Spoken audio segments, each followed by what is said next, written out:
और मैं इतनो जबरदस्त पहलवान है गयो कि सबरे पार हमने अपनी कन्या पर धारण कर रखा। कछु माखन को बल बढ़ो, कछु गोपन करे सहाय। श्री राधे जू की कृपा से मैंने गिरिवर लियो उठाए। अब जब ये बात सुनी तो सबरे ब्रजवासी दौड़ करके कन्हैया से गले लग गए। कन्हैया सच्ची बतायो, नहीं तो आज हड़बड़ाए कि तो सच में भगवान ही मान लेते। तो इस प्रकार प्रभु अपनी भगवत्ता छिपा लेते हैं, इतना प्रेम है ब्रजवासियों से। इधर एकांत में दशमी के दिन अवसर मिला इंद्र को, तो उसने सोचा कि मैंने जगन्नाथ की परीक्षा ली है, इसलिए हमें क्षमा मांगनी चाहिए, माफी मांगनी चाहिए। तो इंद्र आए, दशमी के दिन 10 श्लोकों में भगवान की स्तुति गाए। हमारे भगवान अपने दासों का कोई भी अवगुण देख करके उसे छोड़ नहीं दिया करते हैं। इतने कृपालु हैं, इतने दयालु हैं कि तुरंत क्षमादान दे देते हैं। जन अवगुण प्रभु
तो इंद्र ने 10 श्लोकों में बड़ी सुंदर भगवान की स्तुति गाई।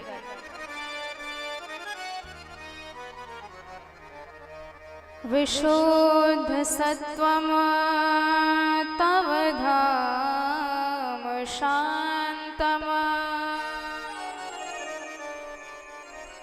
तपोमयं धस्तरजस्तमस्कम।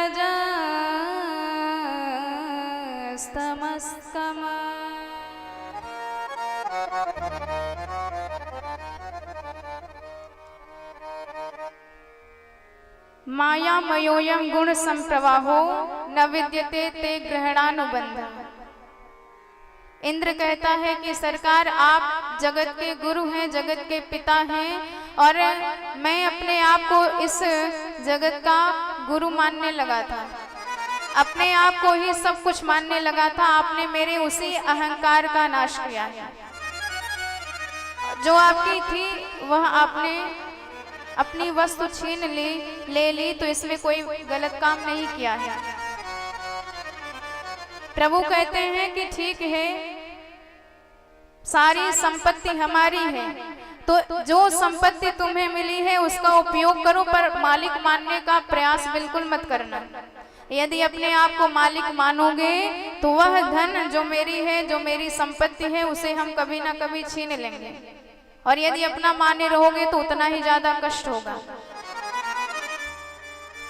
तम भ्रंशयामि संपद्यो यस्य तस्य चेच्छाम यनुग्रहम। मैं जिस पर अनुग्रह करता हूँ उसी के घमंड का नाश करता हूँ, उसी के अहंकार को तोड़ता हूँ। इसलिए मामैश्वर्य श्रीमदान्धो दंड पाणिम न पश्यते। कभी भी मेरे ऐश्वर्य का, मेरे संपत्ति का अधिकारी बनने का प्रयास मत करना। इंद्र ने सुना तो भगवान से क्षमा मांगी, सरकार आज के बाद ऐसी गलती नहीं होगी। पिताम गुरुस्त्वम जगताम अधीश। सारे जगत के आप ही पिता हो, सारे जगत के आप ही गुरु हो। दुरत्ययम काल उपात्त दंड। और यदि इसके विपरीत कोई करता है तो आप उसे दंड देके मार्ग पर लाते हो। ये आपकी दयालुता है, आपकी कृपालुता है। प्रभु ने क्षमादान दे दिया और इंद्र वहां से सीधे चले गए। तो देखिए, विचार कीजिए, उधर 40 श्लोकों में ब्रह्मा जी ने स्तुति करी थी, पर भगवान ने बात तक नहीं करी, और इधर 10 श्लोकों में इंद्र ने स्तुति करी तो भगवान ने माफ करके भेज दिया। कारण है, ब्रह्मा जी की वजह से भगवान के सारे भक्त, भगवान के प्यारे ग्वाल बाल, भगवान की सारी गैया प्रभु से 1 वर्ष के लिए दूर हो गई थी। तो भगवान को यह बात सहन नहीं हुई, जो मुझे मेरे भक्तों से अलग कर दे, मुझे मेरे दासों से अलग कर दे, वह दंड का अधिकारी होता है, उससे कभी बात नहीं करेंगे। पर इंद्र की वजह से भगवान के सारे प्यारे ग्वाल बाल, सारी गैया भगवान के साथ 7 दिन और 7 रात तक रही थी। इसलिए जो भगवान को उनके भक्तों से मिला दे, वह भगवान के क्षमा का अधिकारी होता है, भगवान की कृपा का अधिकारी हो जाता है। साक्षात गौ माता आई, सुरभि आई, स्वर्ग से प्रभु को अपने दुग्ध से दिव्य दुग्धाभिषेक किया, और आज प्रभु को गोविंद नाम दिया। बोल गोविंद भगवान की जय हो। अहो इंद्रो हि देवानां त्वं गवाम इंद्रताम गतः, गोविंद इति लोके त्वाम गास्यन्ति भुवि मानवा। इस प्रकार गोविंद नाम देके गौ माता तो वहां से गई। 10वीं बीतने के बाद एकादशी का दिन आया।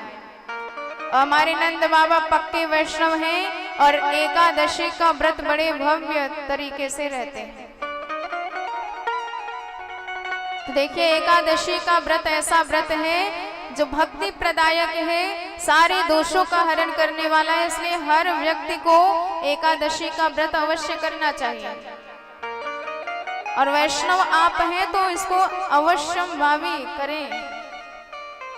वैष्णव वात शैवो वा कुर्याद एकादशी व्रतम। और वैष्णव किसे कहा जाता है? विष्णुर्पितम खिलाचार सही वैष्णव उच्यते।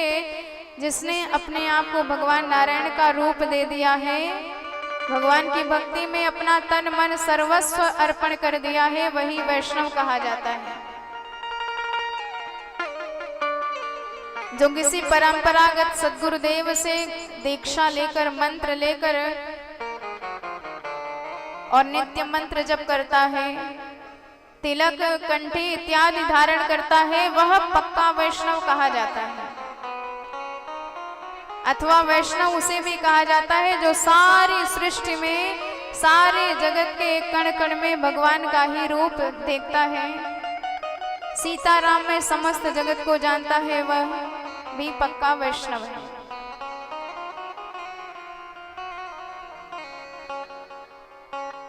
सिया राम मय सब जग जानी, सिया राम मय सब जग जानी, करऊं प्रणाम जोरी जुग पानी, करऊं प्रणाम जोरी जुग पानी, सिया राम सब जग जानी, सिया राम सब जग जानी, करऊं प्रणाम जोरी जुग पानी, करऊं प्रणाम जोरी जुग पानी। बोले भक्तवत्सल भगवान की जय हो। तो हमारे नंद बाबा निराहार एकादशी का भव्य व्रत करते हैं। एकादश्यां निराहार समभ्यर्च जनार्दनः, स्नातुं नन्दस्तु कालिन्दे, द्वादश्यां जलमाविशत।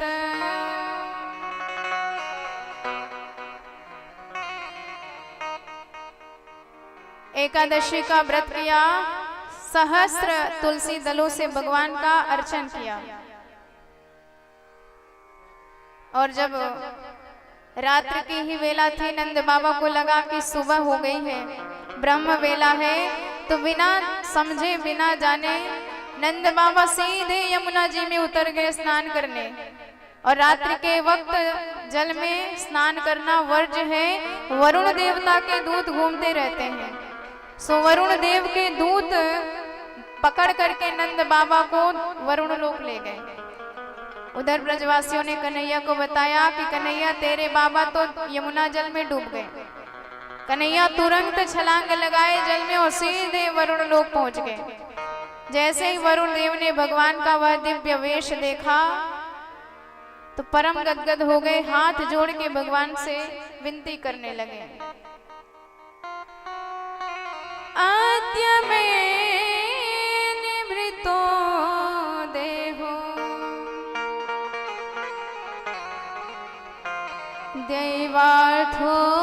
दैवार्थोऽधिगत प्रभु। सारे दूत और वरुण देव कहने लगे कि सरकार आज हमारा जन्म सफल हो गया जो आपका दर्शन प्राप्त किए हैं। प्रभु ने कहा हमारी तो स्तुति गा रहे हो, हमारे पिताजी को पकड़ करके बंदी बना रखा है। और जैसे ही पता चला वरुण देव को तो डांटने लगे अपने दूतों को और प्रभु से क्षमा मांगे कि सरकार इन दूतों से गलती हो गई, मूर्ख जान नहीं पाए कि ये आपके पिताजी हैं। अजानता माम केन मूढ़ेनां कार्यवेदिना आनीतोऽयं तव पिता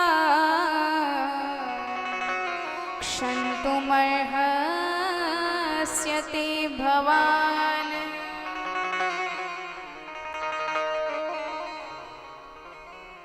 तो तो इस प्रकार कन्हैया नंद बाबा को लेके आए। सारे ब्रजवासी कहवे लग गए कि कन्हैया इतने बड़े बड़े देवता तेरे चरणन में प्रणाम करे और तू कहता है कि हम भगवान है ही नहीं। प्रभु ने कहा तुम सब फिर हाथ धोए के हमारे पीछे पड़ गए। अच्छा जी बताओ, यदि मैं भगवान भयो तो तुम सब क्या करोगे? ब्रजवासी बोले तू भगवान है तो बनो रह, हमें कछु लेनो देनो नहीं, पर इतनो बताए दे कि तू यदि भगवान है तो तेरा वैकुंठ कैसा है, किधर है, दर्शन कराए दे वाके। कन्हैया बोले तो मैं भगवान हूँ कि ना, या चक्कर में फंसोई मत, जा जाको वैकुंठ दर्शन करनो है। सोया ब्रह्म कुंड में डुबकी लगाए, और जैसे ही ब्रह्म कुंड में डुबकी लगाया सब ब्रजवासियों ने सीधे वरुण लोक पहुंच गए, सीधे वैकुंठ धाम पहुंच गए। ते तु ब्रह्म हृदो नेत्वा मग्ना कृष्णेन चोद्रिता ददृशुर ब्राह्मणो लोका यत्रा क्रूरो जगात पुरा।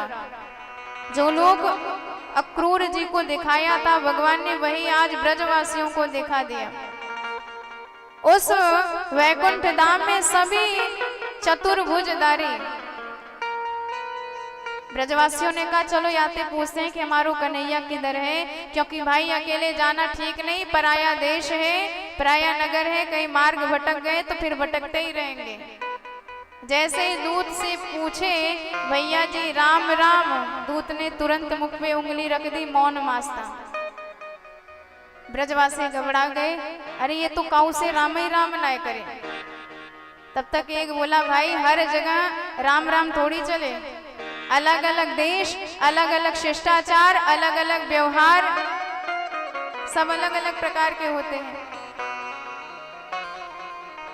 ब्रजवासियों ने कहा जब ये हमारी बात समझ ना पा रहे हैं, इनकी बात हमारे पल्ले ना पड़ रही और हमारी बात इनके पल्ले ना पड़ रही, तो भाई आते पूछेंगे कैसे कि अपनों कन्हैया किधर है। तब तक एक बोला अरे वो देख इतने बड़े भारी नाग के ऊपर जो लेटा है, वाकई सकल सूरत तो एकदम अपने कन्हैया से मिलजुल रही है। तब तक दूसरा बोला मैं पक्को कह सकूं कि ये हमारो कन्हैया ही है, चलो चल के मिल के आते हैं। और जैसे ही दौड़ लगाई प्रभु के दर्शनों के लिए, प्रभु के पास जाने के लिए, कि दूतों ने तुरंत रस्सी लगा दी, जो कुछ पूजा पाठ स्तुति इत्यादि करनी है सब वहीं से करो। अब ब्रजवासी बेचारे दूर से ही हाथ जोड़ने लगे, और दूसरी लाइन में देखा कि चतुरानन ब्रह्मा जी, पंचानन शिव जी, खडानन कार्तिकेय जी खड़े हैं। देख देख के सारे ब्रजवासी हैरान रह गए। सब वैदिक मंत्रों से, धारा प्रवाह छंदों से लगातार भगवान की स्तुति करते जा रहे हैं। सुन सुन के सारे ब्रजवासी, नंद बाबा इत्यादि बड़े गदगद है रहे कि भैया कन्हैया को तो ठाट ही निरालो है या वैकुंठ में।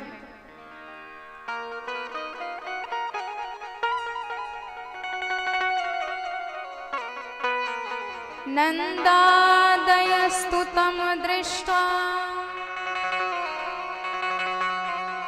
परमानंद निर्वृता कृष्णं च तत्र छन्दोभिः स्तूयमानं सुविस्मितः। अचानक सब ब्रजवासियों के मन में आया कि कन्हैया हमें तो अपने वृंदावन धाम में बुलाएगा। और जैसे ही वृंदावन धाम का स्मरण किया तो जिस ब्रह्म कुंड से डुबकी लगाए थे, उसी कुंड से उछल करके सब के सब श्री धाम वृंदावन में आ गए। और वहां मंद मंद मुस्कुराते, बंसी बजाते हमारे कन्हैया को देखा तो दौड़ करके गले लगवे लग गए। कन्हैया ने पूछा कि मेरा वैकुंठ कैसा लगा।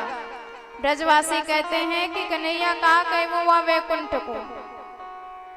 अरे पूछ मत, इतने भारी नाग के ऊपर 1000 फण हैं, तू लेटा है तो 101 फण वाले नाग को नाथने में कितनी देर लगती। बड़े बड़े देवता तेरे चरणन में गिरे। पर एक बात बताए कन्हैया, जो आनंद या वृंदावन में है वो आनंद वहां वैकुंठ में भी नहीं है। अरे या वृंदावन में तेरे साथ चाहे जैसे बोल रहे, चाहे जैसे खाए रहे, चाहे जैसे नाच रहे, चाहे जैसे व्यवहार कर रहे, तुझे गाली तक सुना देते हैं हम, पर उस वैकुंठ धाम में तो तेरे दर्शन के लिए ही लंबी लाइन लगानी पड़ती है। तो धन्य है यह वृंदावन धाम, जहां पर कन्हैया इतने सुलभ है, इतने सरल है।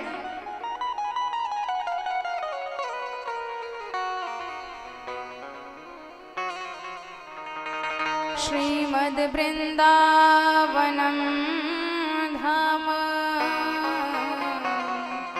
पूर्णानंद रसाश्रयम् भूमिश्चिन्तामणिस्तोयम् अमृतं रसपूरितम्।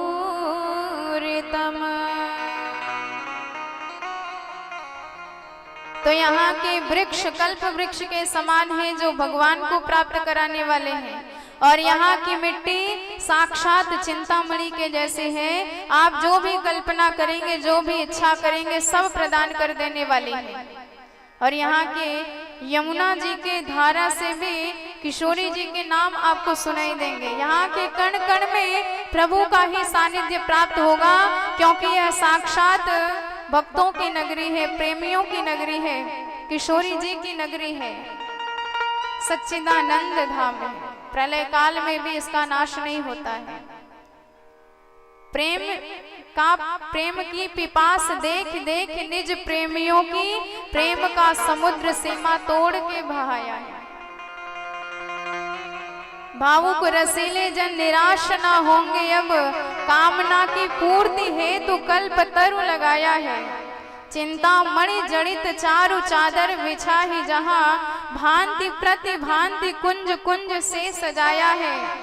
भारत का भूषण तिलक तीनों लोग का, भक्तों के वास हेतु वृंदावन बनाया है। बोलो श्री वृंदावन धाम की जय हो। और इसी दिव्य सच्चिदानंदमय धाम पर भगवान ने महारास भी किया। जिस महारास में प्रवेश करने के लिए बड़े बड़े तपस्वी युग युगांतर से तपस्या रत रहते हैं, तब जाके भगवान कभी कृपा करते हैं, वह महारास में प्रवेश कर पाते हैं। ऐसे महारास में आइए हम सब भी प्रवेश करते हैं। 5 अध्यायों में श्री सुखदेव भगवान ने प्रभु के महारास का वर्णन किया है, जिसे रास पंचाध्यायी कहा जाता है। और यह रास पंचाध्यायी संपूर्ण श्रीमद् भागवत महापुराण का हृदय कहा गया है, आत्मा कही गई है, रस कहा गया है। बिना रास पंचाध्यायी के हृदयहीन प्राणहीन हो जाता है श्रीमद् भागवत महापुराण। बोले रास रासेश्वर भगवान की जय हो।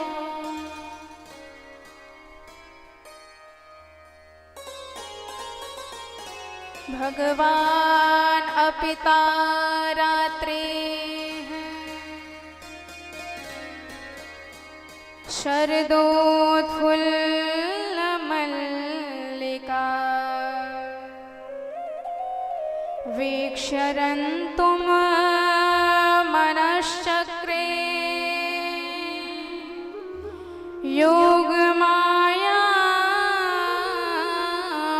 योगमायामुपाश्रितः, वीक्षरन्तुम मनश्चक्रे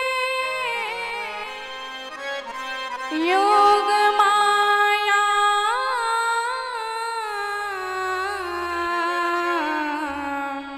उपाश्रितः।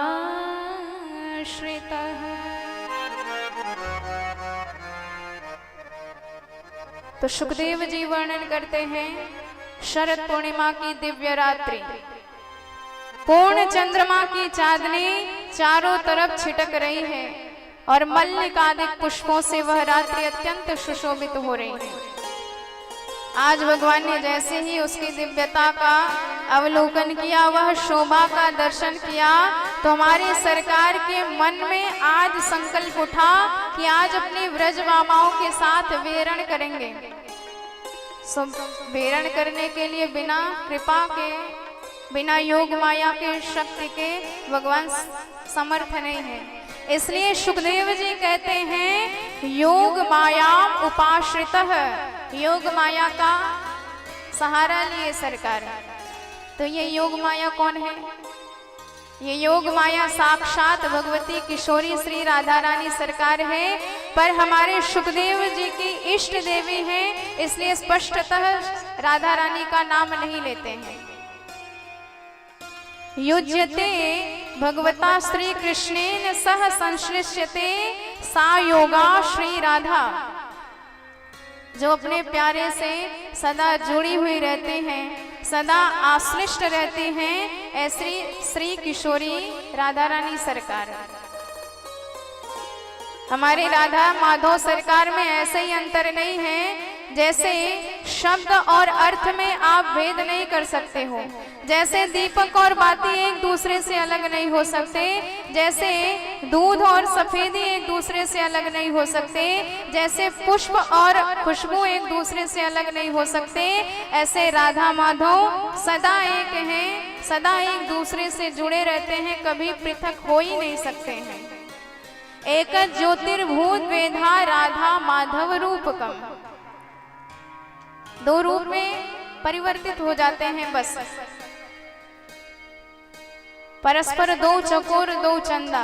जब हमारे प्रिया जो भगवान श्याम को निहारती हैं तो किशोरी जी के नयन चकोर बन जाते हैं और माधव जी के मुख कमल चंद्र बन जाते हैं। और जब श्याम जी राधा जी को निहारती हैं तो राधा जी का मुख मंडल चंद्र जैसा हो जाता है और श्याम जी के नयन चकोर बन जाते हैं। इसलिए एक दूसरे से कभी अलग होते ही नहीं हैं। तब मुख कम चंद्र चकोर मेरे नयना, अरे बरात निशिदिन मिलिबे को, मिले रहत मानो कबाहू मिले ना। भगवत रसिक रसिक की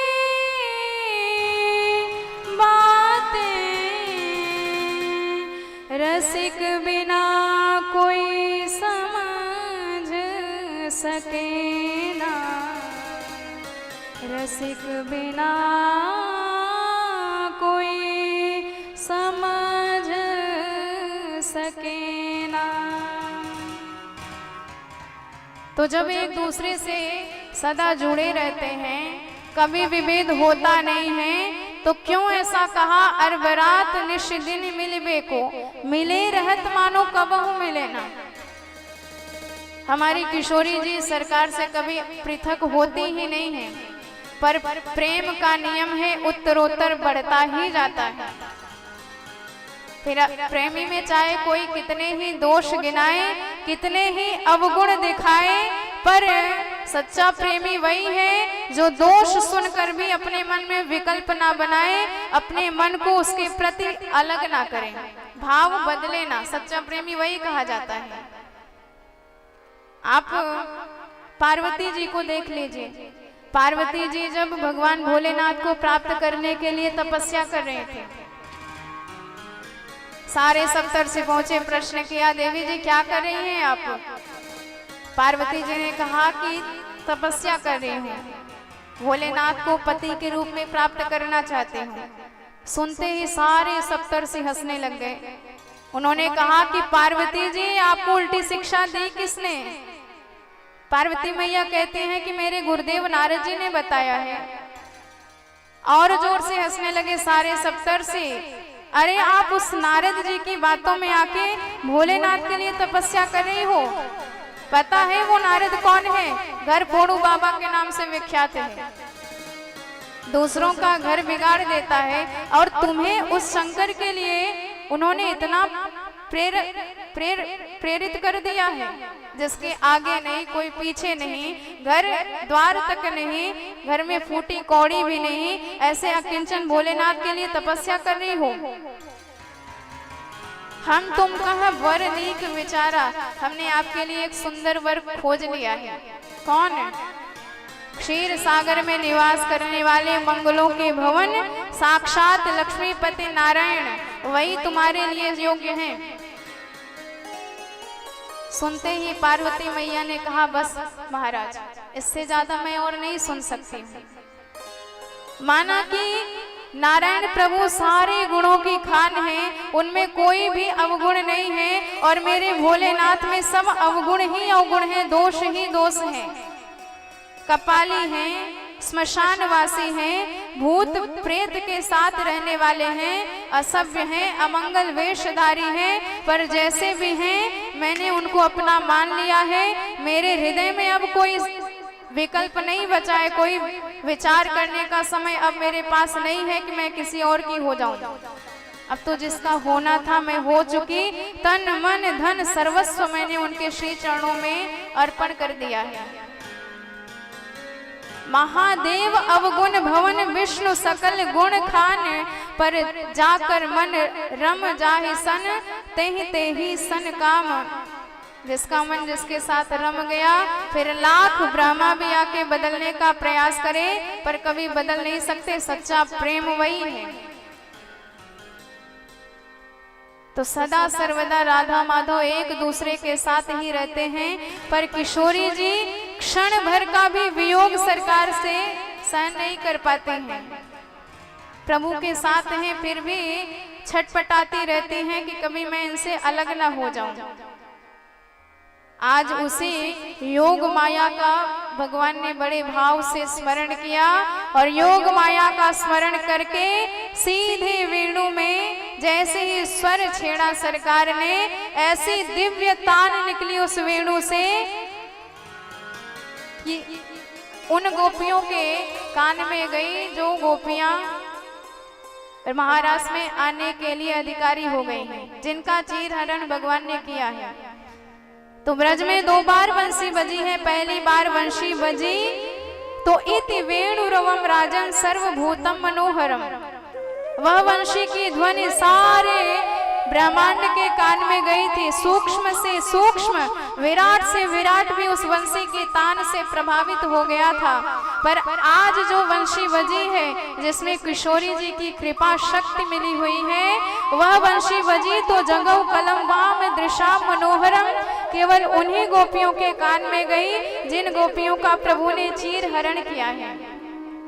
और जैसे ही वंशी सुनी कि सारी गोपियां भगवान की तरफ आने लगी, बड़ा सुंदर हमारे सुखदेव जी वर्णन करते हैं।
सुखदेव जी कहते हैं कि सारी गोपियां वंशी की तान सुन के इतनी आकर्षित हुई, इतनी प्रभावित हुई कि सारे घर के काम धाम भूल करके छोड़ करके भगवान की ही तरफ दौड़ी चली आई।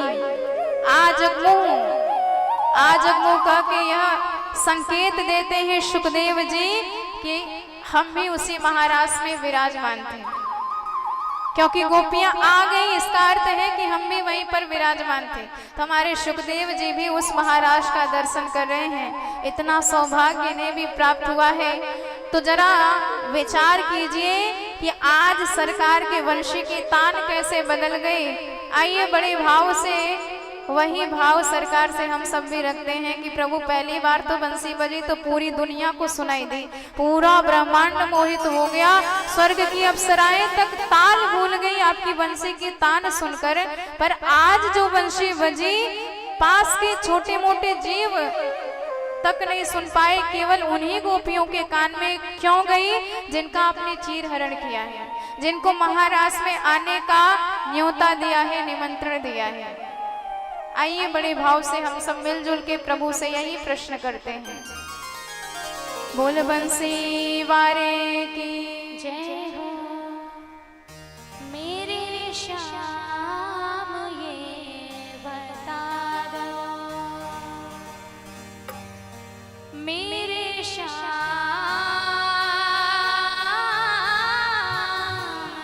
ये बता दो, वो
सारी गोपियां बिना मार्ग देखे भगवान की ही तरफ दौड़ी भागी चली आ रही।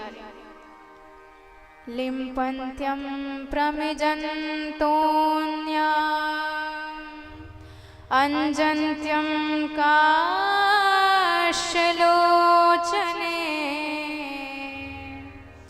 व्यत्यस्त्रावस्त्राभरणा काशित कृष्णान्तिकं ययुः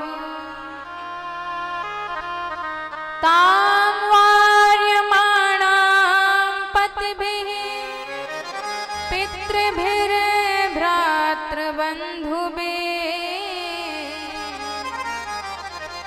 गोविन्दा परितात्मानो नान्यवर्तन्त मोहिता। सुखदेव जी वर्णन करते हैं कि एक गोपी गालों पर क्रीम लगा रही थी और जैसे ही भगवान की बंशी बजी तो जहां क्रीम लगाया था वैसे ही छोड़ा, भगवान की तरफ दौड़ लगा दी। एक गोपी आंखों में काजल लगा रही थी, भगवान की बंशी सुनी, एक आंख में लगाया दूसरे में भूल गई, वैसे ही दौड़ लगा दी भगवान की तरफ। एक गोपी कढ़ाई चढ़ाई चूल्हे पे हलवा बना रही थी, बंसी सुनते ही कलछी उठाई और वैसे ही दौड़ लगाई।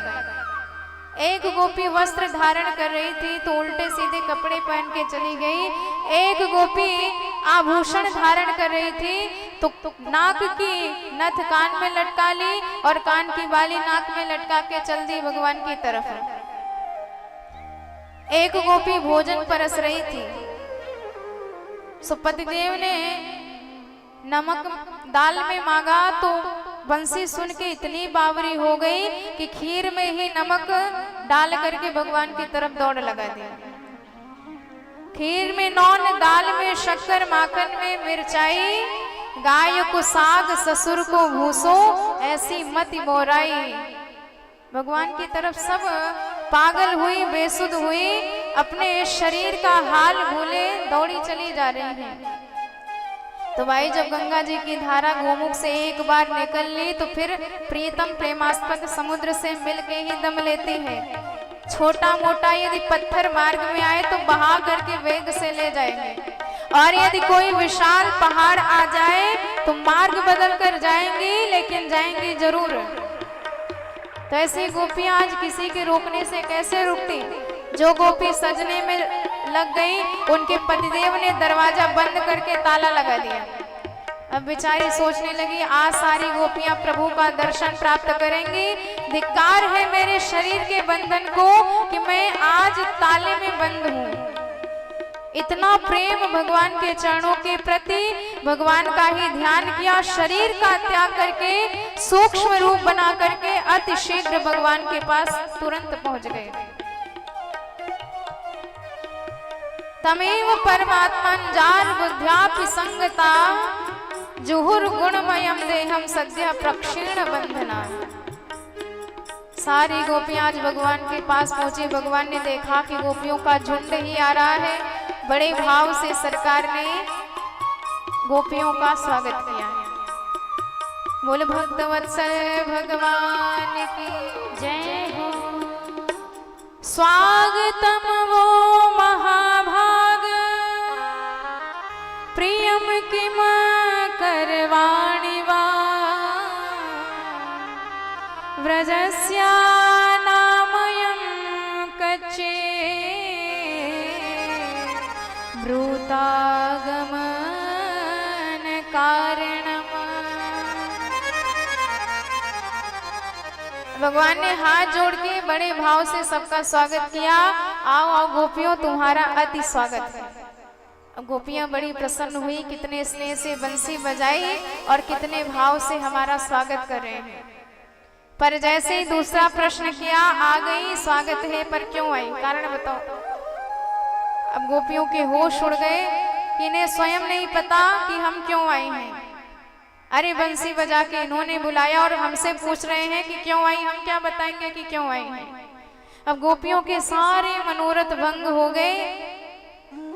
पैर के नाखूनों से जमीन कुरेदने लगी। कैसे बताएं भगवान को अपने मन की दशा, अपने मन के भाव कैसे बताएं। भगवान तो अंतरात्मा है, अंतर्यामी है, सब भाव जानते हैं कौन किस भाव से आया है। पर गोपियां बताना नहीं चाहती, इतना प्रेम है सरकार के प्रति, पर गोपनीय रखती है, इसलिए इनका नाम गोपी है।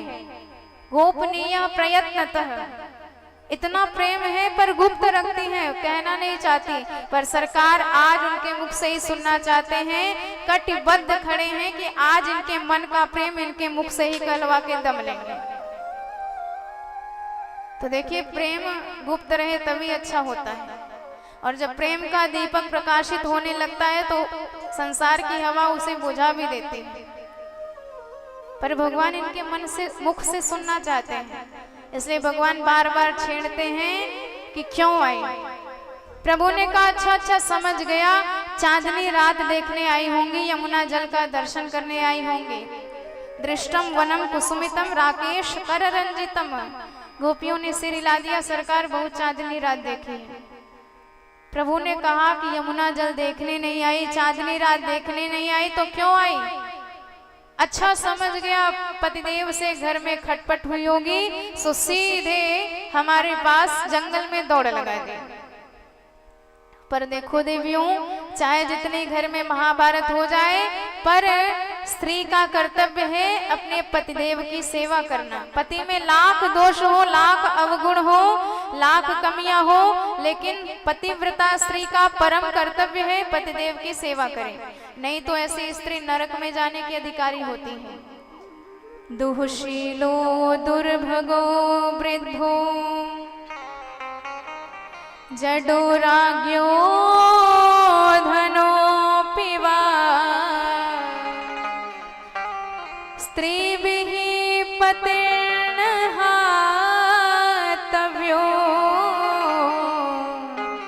लोके शुभिर्पातकी।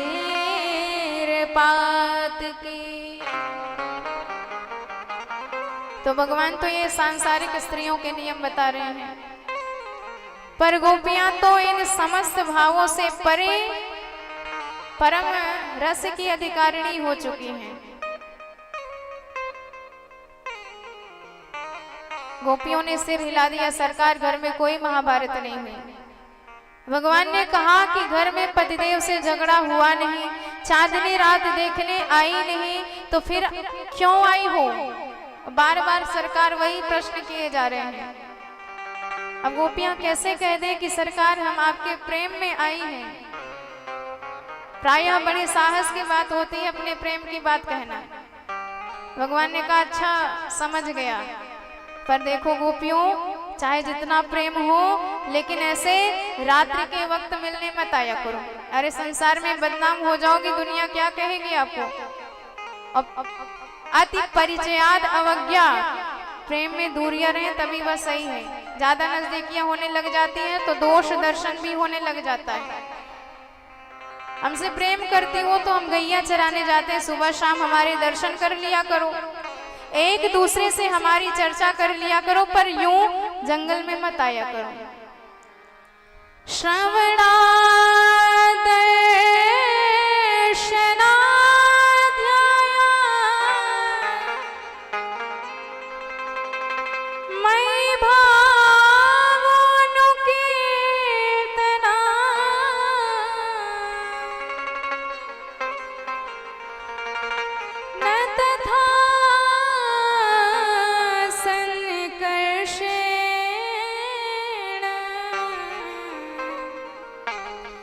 प्रत्यात ततो गृह प्रत्यात ततो गृह। अब गोपियों ने देखा कि ये बोलते चले जा रहे हैं, तो बहन इनको समझाना पड़ेगा, नहीं तो ये शांत नहीं होंगे। भगवान ने 10 श्लोकों में प्रश्न किया क्यों आई, गोपियों ने 11 श्लोक में उत्तर दिया यूं आई, और भगवान की बोलती बंद कर दी। गोपियां बड़े भाव से निवेदन करती हैं, इसे प्रणय गीत कहा जाता है। मैवं विभोर्हति भवान् गदितुं नृशंसम् संत्यज्य सर्वविषयान् स्तव पादमूला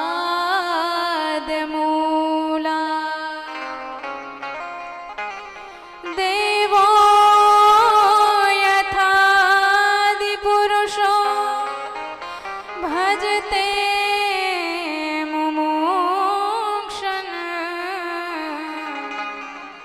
भक्त्या भजस्व दुर्व गृहमां त्यजास्मान्। गोपियां बड़े भाव से कहती हैं कि हे प्रभु, हे प्यारे, आसमान माम त्यजः, इस तरह हमारा परित्याग तो मत करिए।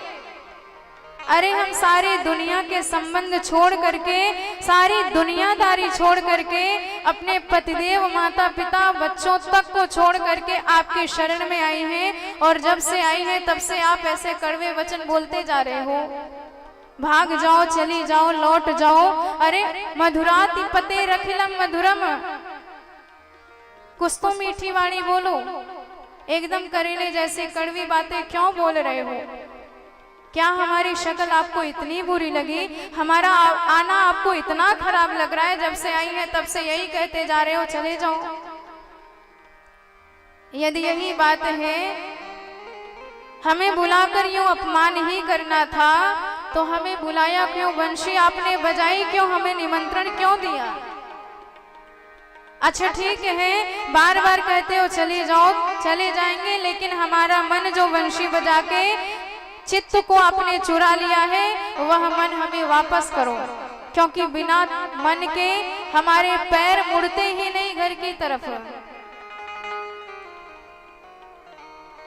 चित्तम सुखेन भवता परितम गृहेषु यन्युर्विशत्युत करावपि गृह्य कृत्ये पादौ पदं न चलतास्तव पादमूला यामः कथं व्रजमथो करवाम किं वा। बिना मन के शरीर का कोई अंग प्रत्यंग काम नहीं करता है। गोपियां कहती हैं कि प्रभु ये बताइए, आपने हमारे घर में आग क्यों लगाई? आग लगाया है तो बुझाने से झिझकते क्यों हो? प्रभु ने कहा कि अरे गोपियों, कैसे कैसे आरोप लगा रही हो, हमने कब आपके घर में आग लगाई? गोपियां कहती है सरकार, यही तो आपकी लीला है, करते भी हो और स्वीकार भी नहीं करते हो कि हमने किया है।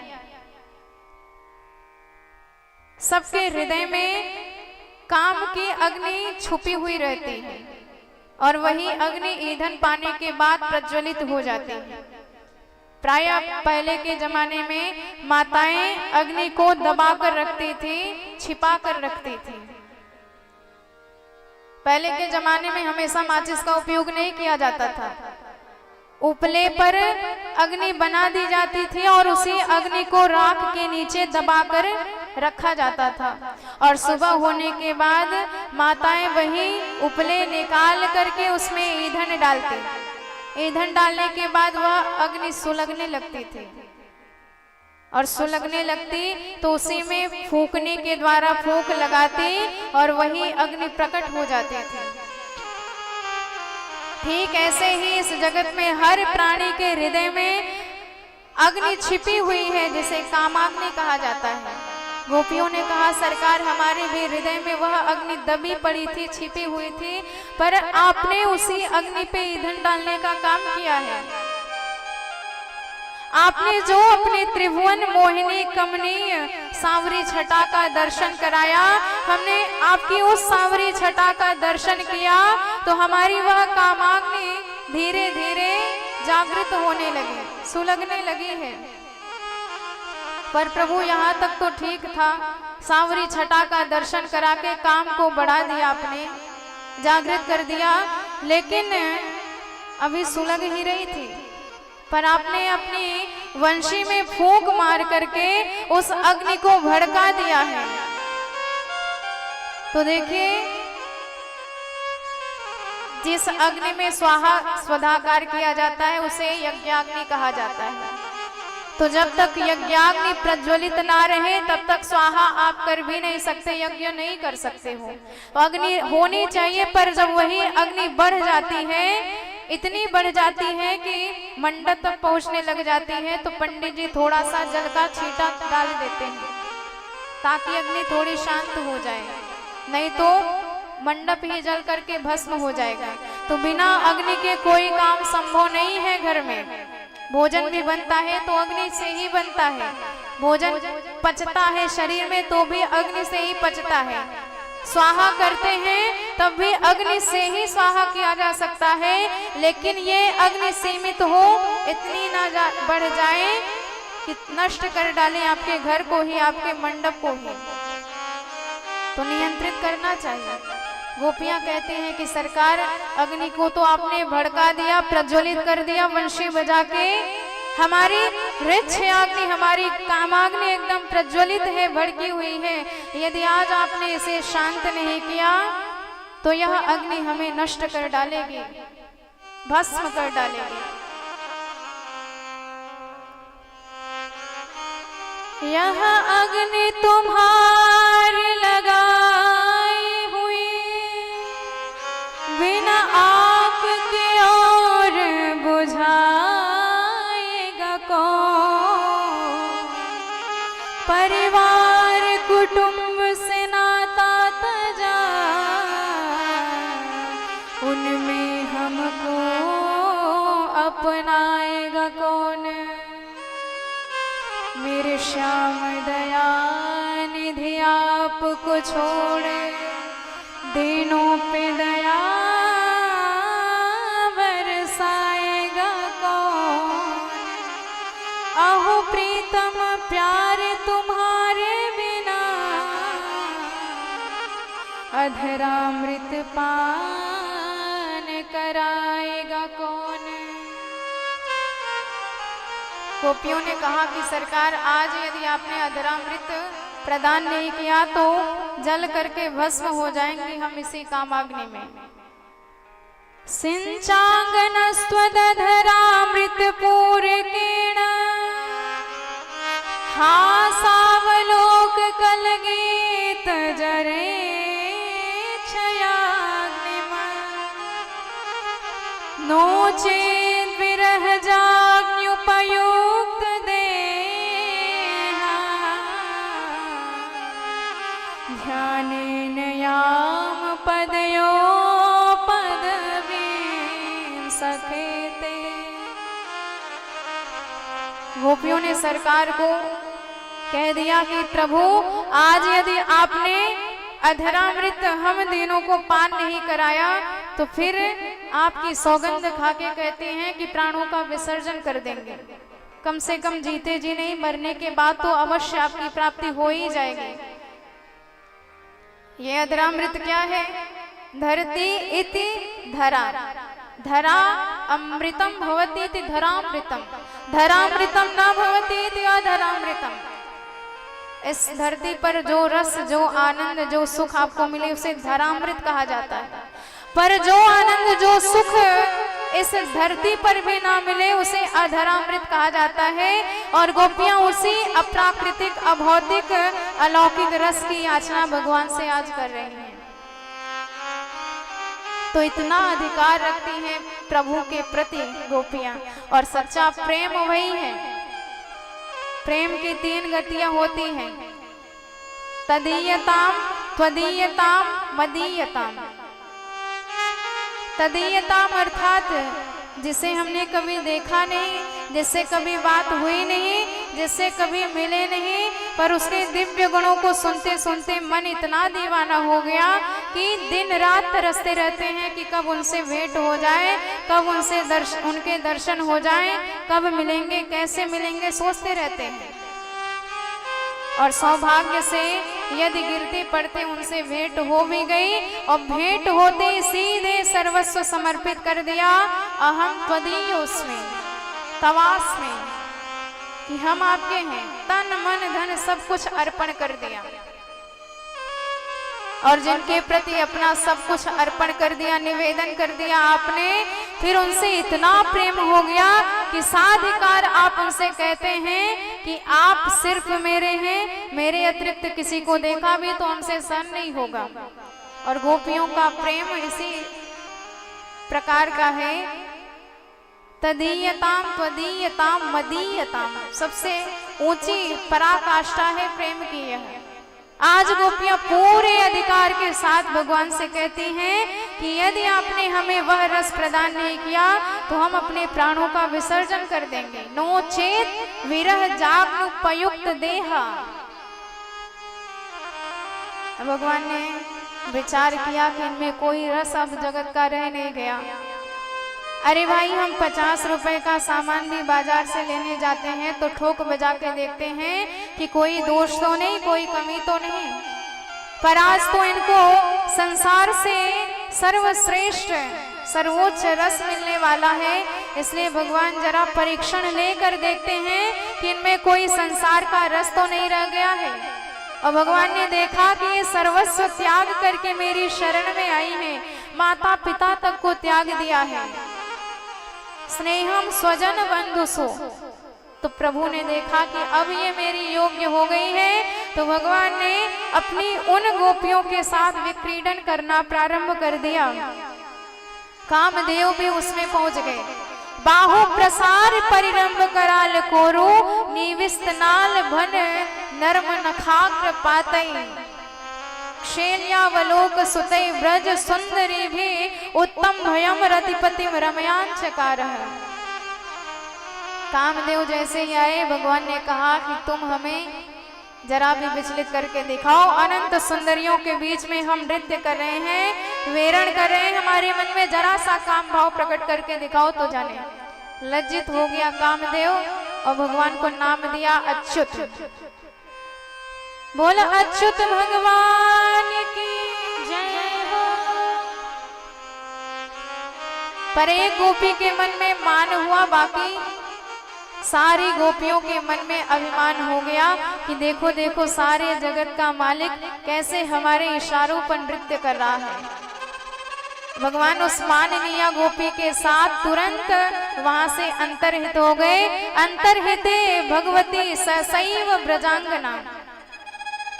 और जैसे ही भगवान वहां से गायब हुए तो गोपियों को ऐसा लगा मानो हमारे प्राण चले गए हो। जैसे किसी मछली को जल से निकाल के बाहर रख दो तो तड़पने लग जाती है, छटपटाने लग जाती है। ऐसे ही गोपियां आज प्रभु के विरह में, प्रभु के वियोग में तड़पने लगी, व्याकुल हो गई, विचार करने लगी कि बहन प्रभु कहाँ चले गए, उनके बिना जिएंगे कैसे। भगवान का ही अन्वेषण करने लगी, भगवान को ही खोजने लगी उस रात्रि को जंगल में। और प्रेमियों को ये बोध नहीं रहता कि हम किससे क्या बात कर रहे हैं। गोपियां आज विरह में इतनी व्याकुल हैं कि वृक्ष से भगवान का पता पूछ रही हैं। बरगद से कहते हैं कि अरे भैया बरगद, अपनी लंबी लंबी शाखाओं को फैलाकर देखो हमारे कन्हैया किधर चले गए हैं। पीपल से प्रश्न करती हैं, पर वृक्षों से क्या जवाब मिलता। गोपियां कहती हैं कि ये नहीं बताएंगे, पुरुष जाति है, स्त्री जाति की हृदय की व्यथा ये क्या समझे। तुलसी जी के पास आती हैं, उन्हीं से प्रश्न करने लग जाते हैं। क्वचित तुलसी कल्याणी गोविंद चरणा सहत्वालि कुले बिभ्र दृष्टस्ते प्रभुच्युतः। अरे बहन तुलसी तू ही बता दे सरकार किधर चले गए हैं, क्योंकि भगवान तुझसे बड़ा प्रेम करते हैं, तेरे बिना भोजन तक स्वीकार नहीं करते हैं। हवा चली, तुलसी जी का बिरवा हिल गया, गोपियां कहने लगी देख देख सिर हिला रही है कि नहीं बताऊंगी, आखिर ये भी तो हमारी सौत लगती है, क्यों बताने लग जाए, छोड़ो इससे पूछना। तुरंत वहां से भी चल देती है। एक जगह हरियाली देखी तो कहने लगी धरती से, धरती अवश्य ही श्याम यहाँ छुपे हुए हैं, श्याम ने तेरा स्पर्श किया है इसलिए तू रोमांच कंटकित है। पर धरती भी कोई जवाब नहीं देती है। आहो वराह वपुसः परिरंभरेण, कहीं से जवाब नहीं मिला तो गोपियां कहती हैं चलो उन्हीं के लीलाओं का अनुकरण करते हैं, हम सब उल्टा सीधा करेंगे तो भगवान अवश्य बताने आएंगे कि ऐसे नहीं ऐसे, और तब पकड़े जाएंगे। पर खूब लीला किया लेकिन श्याम फिर भी नहीं आए। और आगे जाके देखा तो एक जगह दो लोगों के चरण चिन्ह दिखाई दिए। गोपियां कहती हैं वहां पुष्प भी गिरे थे। कहने लगी कि अवश्य भगवान किसी गोपी को साथ लेके गए हैं और पुष्पों से उसके केशों में श्रृंगार भी किया है। केश प्रसादिना त्वत्र कामिन्या कामिना कृत।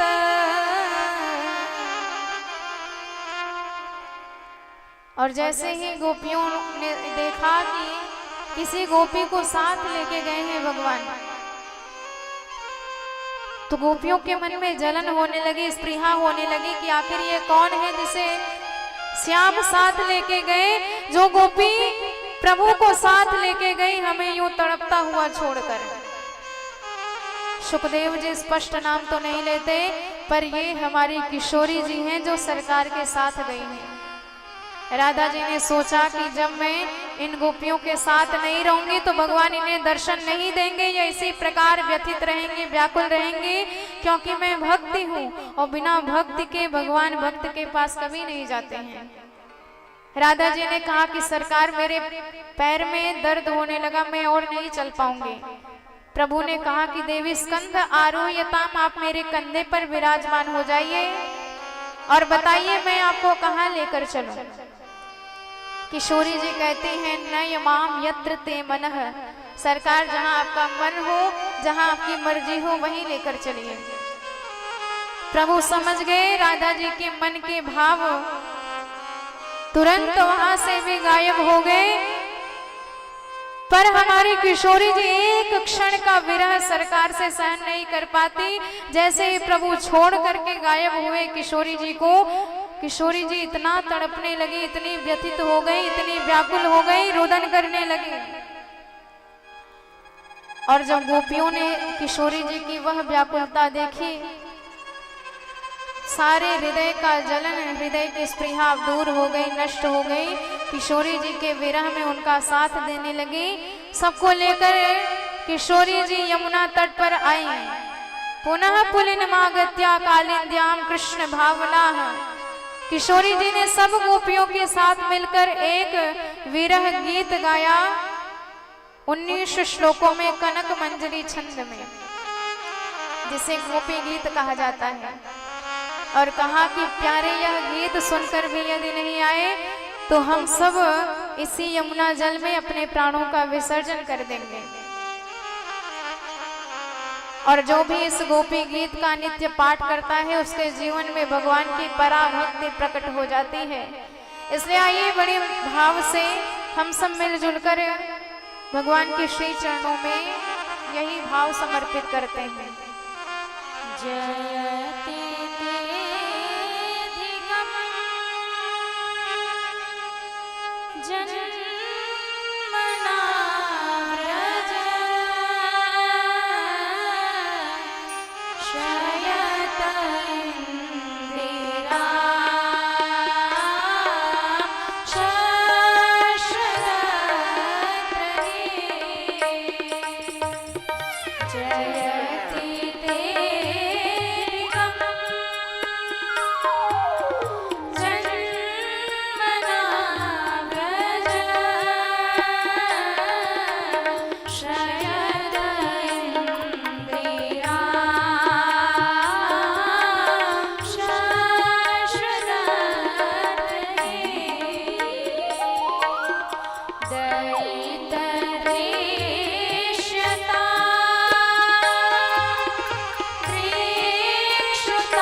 वहीं कर्कशेषु तेनाटवी मटस्य व्यथते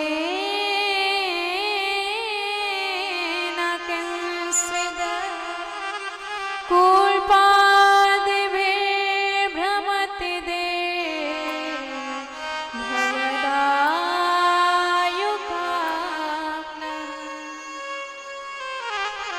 गोपियाँ कहती हैं कि हे प्यारे, जब से आपका जन्म इस ब्रज प्रदेश में हुआ है, इसकी महिमा वैकुंठ से भी बढ़कर हो गई।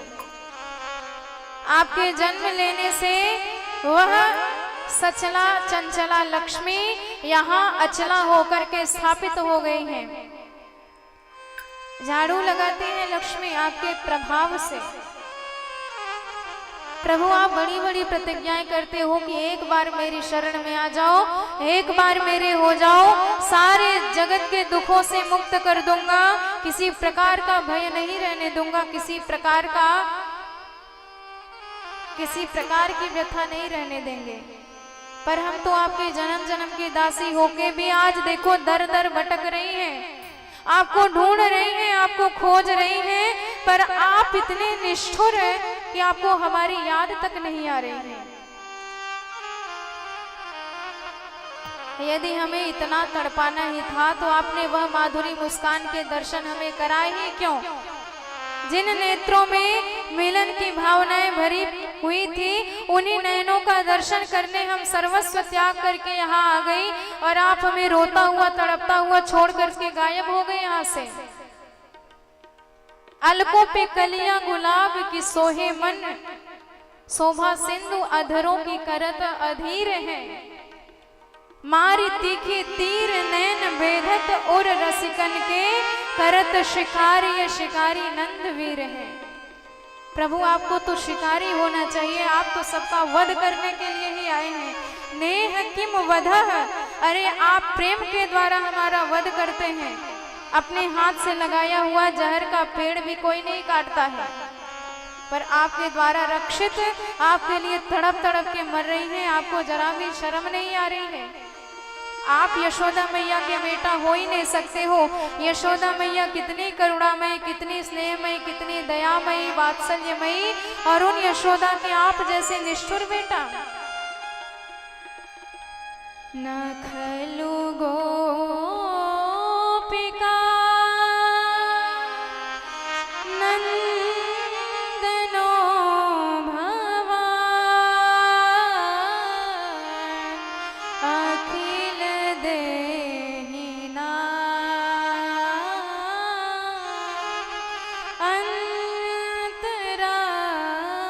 अंतरात्मदृक्। गोपियां कहते हैं कि सरकार, हम मरना भी चाहे तो मर ही नहीं सकते, क्योंकि ये नयन प्राणों को निकलने ही नहीं देंगे। इन्हें तो लालसा है आपके दर्शनों की। नाम पाहरू दिवस निश ध्यान तुम्हार कपाट, लोचन निज पद जंत्रित प्राण जाए के ही बाट। गोपियां कहती हैं कि यदि आपको यह संदेह है, हमारे हृदय में विषय की वासना भरी हुई है, हमारे हृदय में काम भरा हुआ है, तो सरकार आपके चरणों में वह जादू है। एक बार आप काली की फड़ाली पर थिरके तो सारा उसने विष का वमन कर दिया। तो आप वही चरण हमारे हृदय पर भी रख कर देख लीजिए, सारे विषय दूर हो जाएंगे। फणी फणार्पितम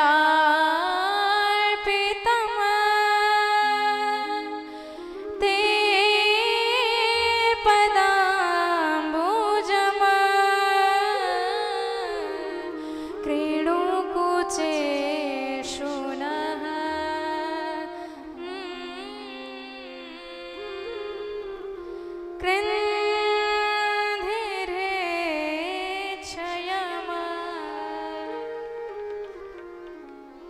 गोपियां भगवान से कहती हैं कि प्रभु, यदि आपके दर्शन करने में हमारे ये पलक भी गिर जाते हैं तो ब्रह्मा जी पर क्रोध आता है कि उस विधाता ने ये पलकें क्यों बनाई जो हमारे प्यारे के दर्शन में अवरोध प्रकट करते हैं। तो सोचिए सरकार, जो पलक गिरने का व्यवधान नहीं सह सकते आपके दर्शनों में। आज वो आपके दर्शन के बिना इतने देर तक रुके हैं, कैसे सह पा रहे हैं हम ही जानते हैं। क्या आप हमारे हृदय की व्यथा नहीं समझते हो, नहीं जानते हो? यदि आपकी दासी होकर भी, आपके भक्त होकर के भी हम बर्बाद हुए तो बदनामी केवल आपकी होगी। मेरे गम से बेखबर अगर घनश्याम आप होंगे, बर्बाद हम हुए तो बदनाम आप होंगे। अंत में गोपियां एक स्वर में रुदन करने लगी और भगवान को वह रुदन सुन के आना ही पड़ा। इति गोप्यः प्रगायन्तः प्रलपत्यंश चित्रधा रुरुदुः सुस्वर राजन् कृष्ण दर्शन लालसा कृष्ण दर्शन लालसा। और भगवान अपने भक्तों का रोना कभी सह नहीं पाते हैं, सह ही न सके तनिको जन पीरा। इतने करुणावतार हैं, इतने करुणा निधान हैं। आज सरकार प्रकट हो गए और हमेशा प्रकट होते हैं तो पीतांबर ओढ़ के प्रकट होते हैं, लेकिन आज पीतांबर हाथ में लेके प्रकट हुए ताकि जो भक्त मेरे विरह में रो रहे हैं उनके अश्रु पोंछ सके। तासामावे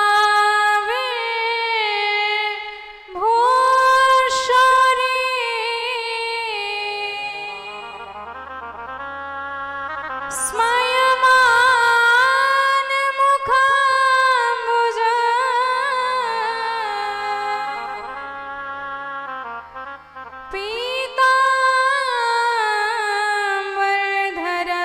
पीताम्बरधरस्त्रग्वे साक्षात् मन्मथ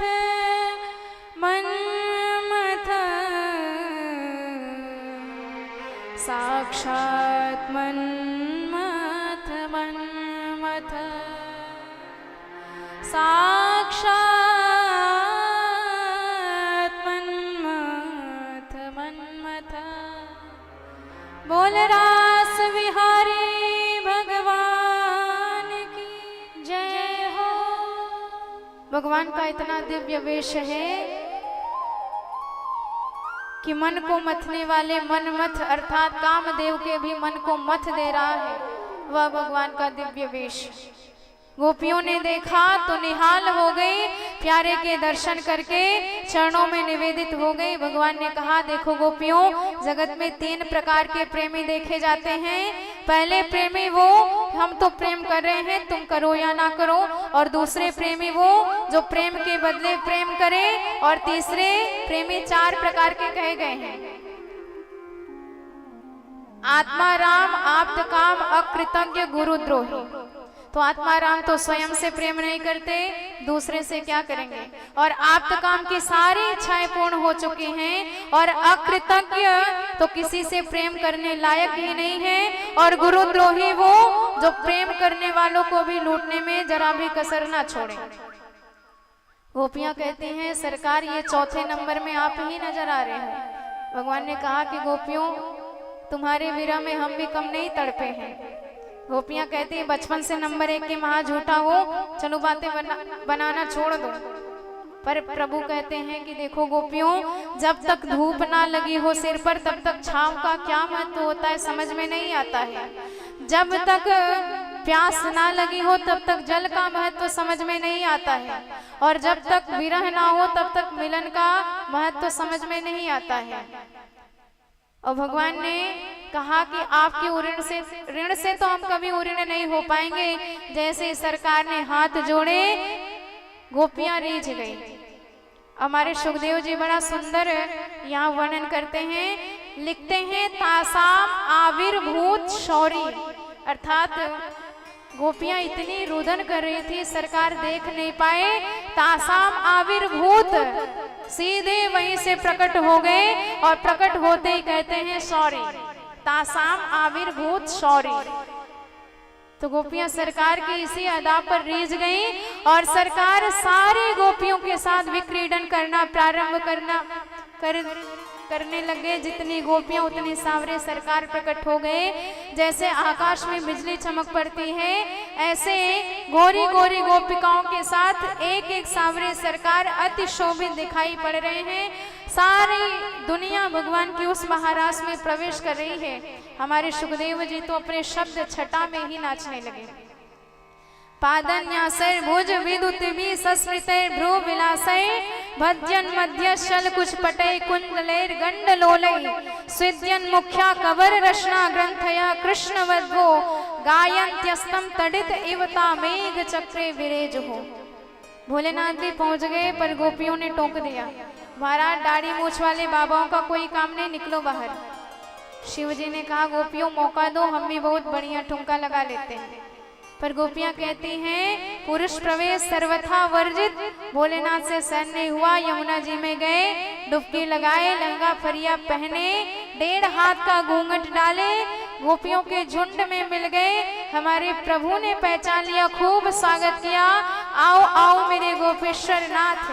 तो बताइए जहाँ कामारी महादेव स्वयं गोपी बन के ठुमका लगा रहे हो, वहां काम का प्रवेश हो ही कैसे सकता है। तो आइए हम सब भी उसी महारास में प्रवेश करते हैं, मन को निवेदित करें और जीवन को परम धन्य बनाएं। बोल रास बिहारी भगवान की जय हो। पायल की झनकार होए रहे, पायल की झनकार,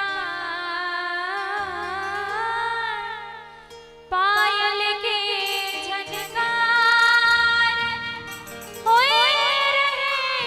पायल की झनकार, ऐसो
भक्तवत्सल भगवान की जय हो। विक्रीडितम् व्रजवधू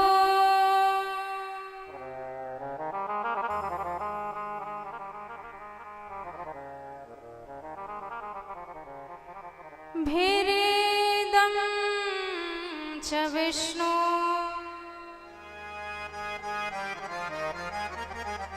श्रद्धान्वितोऽनुशृणुयादथ वणे वेद्यः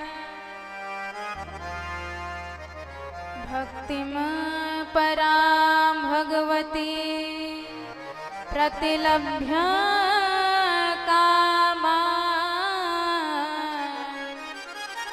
हृद्रोगमाश्रपहिनो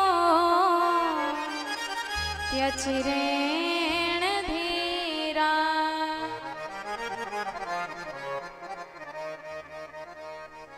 तो जो भी इस महाराज की कथा का श्रवण करता है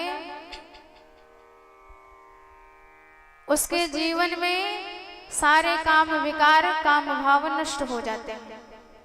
और एक दिन प्रभु अपने ब्रजवासियों के साथ ग्वाल बाल के साथ अंबिकावन में पूजन करने के लिए गए और वहां पर एक विशाल सर्प ने नंद बाबा के पैर पकड़ लिए और ग्रसने लगा। सबने जलती हुई लकड़ी लेकर छुड़ाने का प्रयास किया लेकिन छुड़ा नहीं पाए। तो पुनः हमारे कन्हैया आए। कन्हैया ने जैसे चरण से स्पर्श किया तो वह एक दिव्य पुरुष के रूप में प्रकट हो गया। और जब उससे पूछा भगवान ने कि आप कौन हैं, तो वह बताता है कि महाराज हम सुदर्शन नाम के विद्याधर हैं और हमने संतों का अपमान किया। मैं बहुत धनवान था, रूपवान था और मुझे अपने स्वरूप पर इतना अहंकार हो गया कि कोई भी कुरूप मिल जाता तो मैं उसका अपमान कर बैठता। और एक बार ऐसे ही एक संत का हमने अपमान कर दिया तो संत ने हमें श्राप दे दिया कि तू मेरी चाल और ढाल पर क्या हंसता है, जा मैं भी तुझे श्राप देता हूं, तू भी सर्प की तरह लहरा लहरा के चलेगा।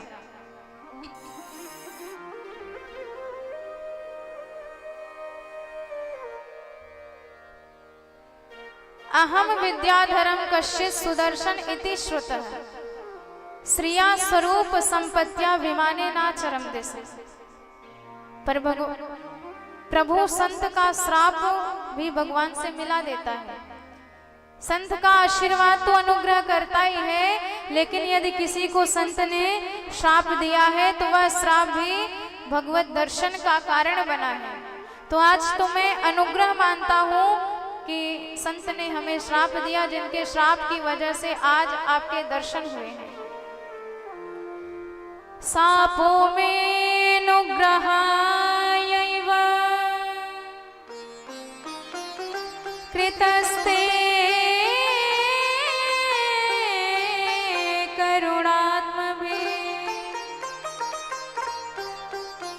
यदहं लोकगुरुणा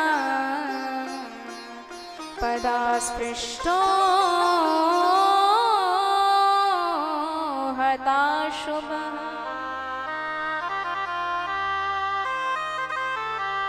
और इधर कंस बेचारा बड़ा परेशान है।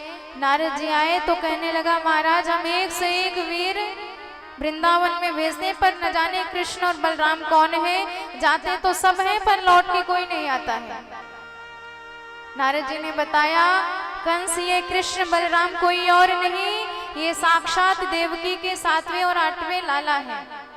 सुना तो भड़क गया कि मैं इनको छोड़ूंगा नहीं, वसुदेव ने हमें झूठ बोला। नारद जी कहने लगे कंस बुद्धिमानी से काम लो, यदि आज तुमने वसुदेव को मार डाला तो वासुदेव कभी भी तुम्हारे हाथ में नहीं आने वाला। इसलिए कुछ ऐसा करो, दोनों बच्चों को यहीं बुला लो और तुम सब मिलजुल के उसे ठिकाने लगा देना। निशा तमसि मादत्त वसुदेव जिघांसया निवारितो नारदेन तत्सुतो मृत्युमात्मनः। कंस ने तुरंत अक्रूर जी को बुलवाया और रथ प्रदान किया और उन्हें कहा कि आप सीधे यहाँ से वृंदावन जाइए और कृष्ण बलराम दोनों को मेला घूमने के बहाने यहाँ लेके आइए। अक्रूर जी ने सुना तो सोचने लगे कि इस कंस को लगता है पता चल गया कृष्ण हमारा काल है, तो अपने काल को ही घर बैठे निमंत्रण दे रहा है, न्योता दे के बुला रहा है।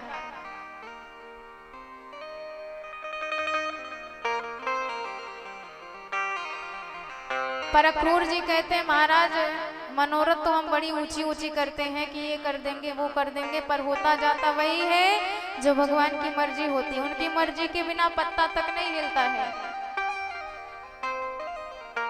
होई ही सोई जो राम रचि राखा, होई ही सोई जो राम रचि राखा, होई ही सोई जो राम रचि राखा।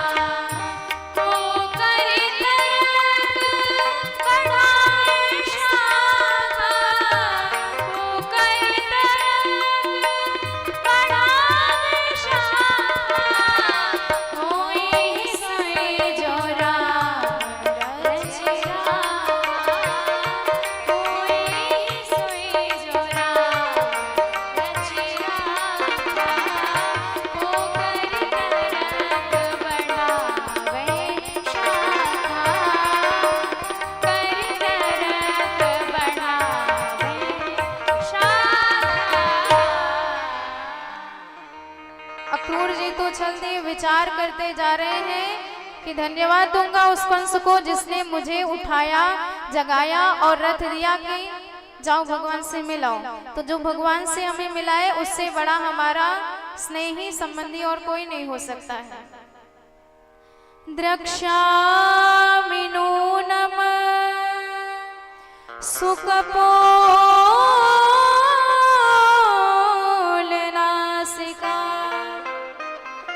स्मितावलोका रुणकञ्जलोचनम्,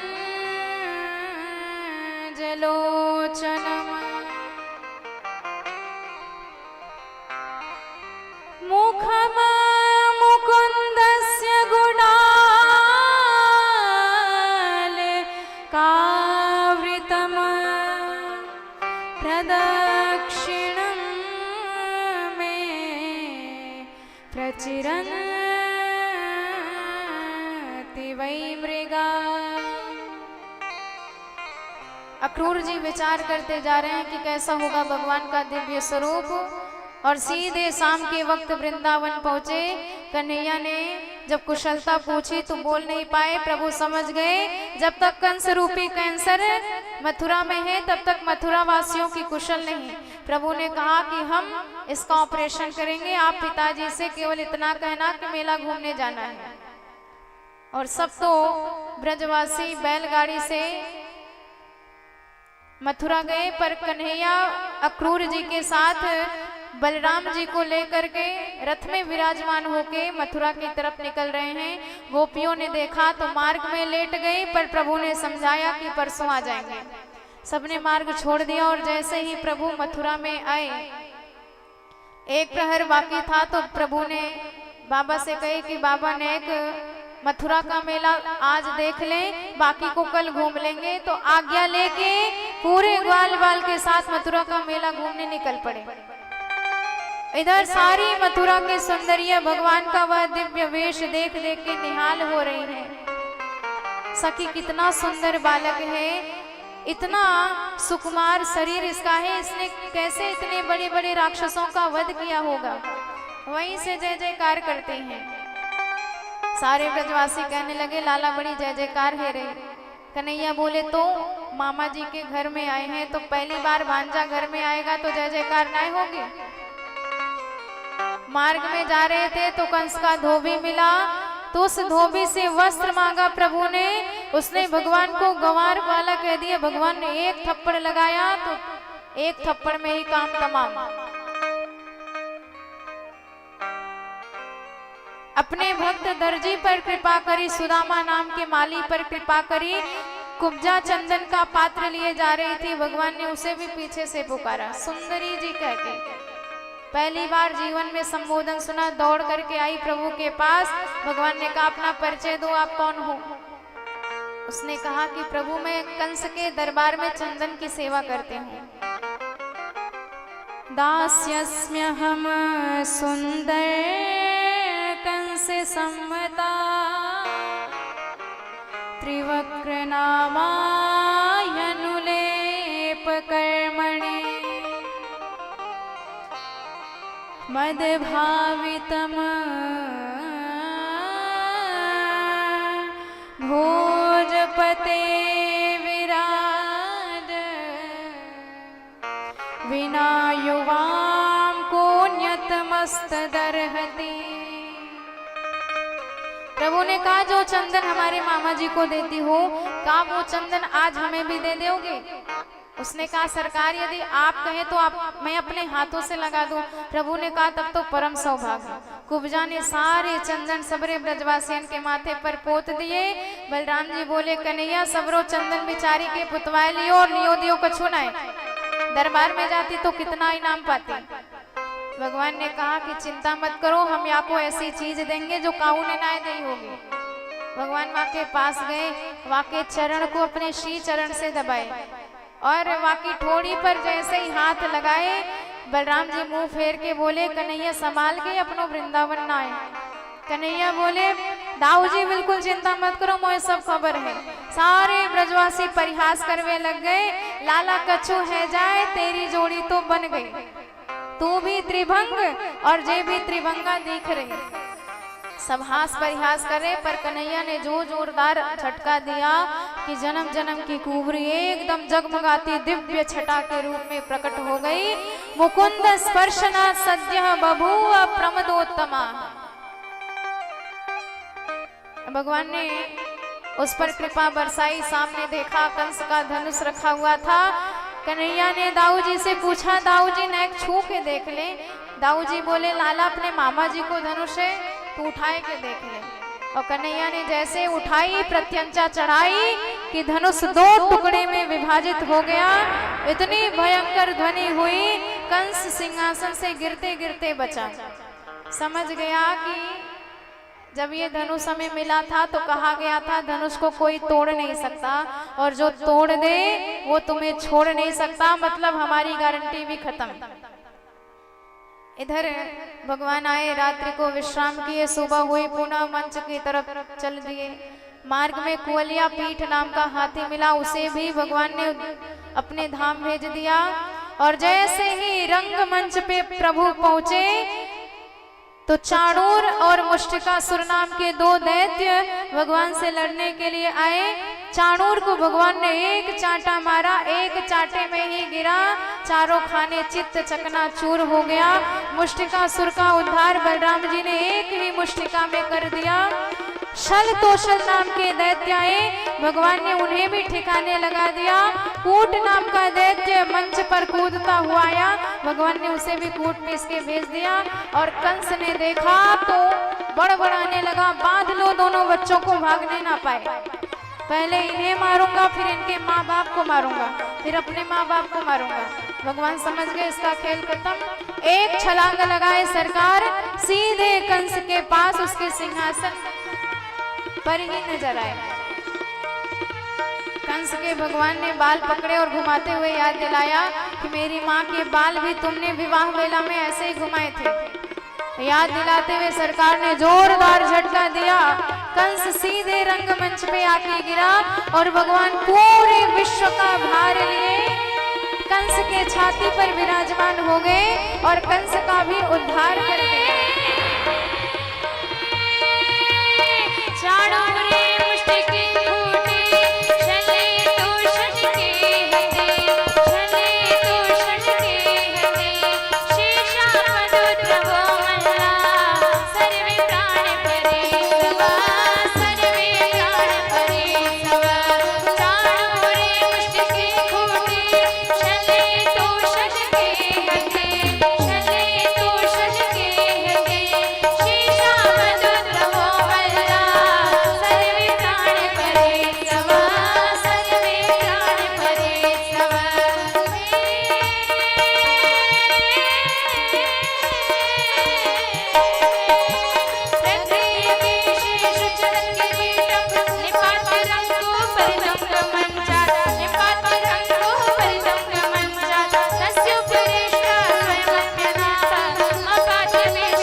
प्रकार भगवान ने कंस का भी उद्धार किया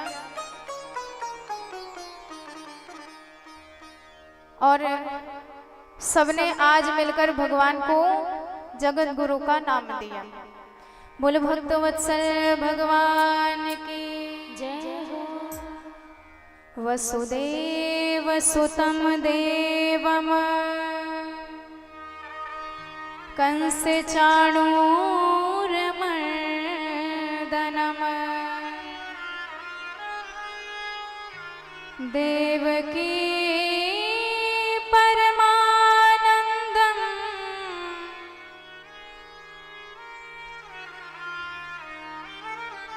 कृष्णम वंदे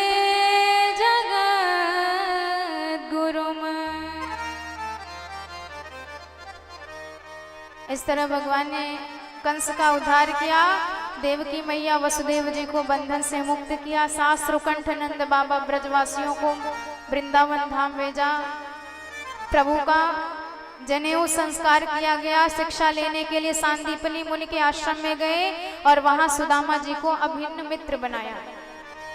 लौट के आए, प्रभु एक दिन विचार कर रहे हैं, हमने अपनी प्यारी गोपियों को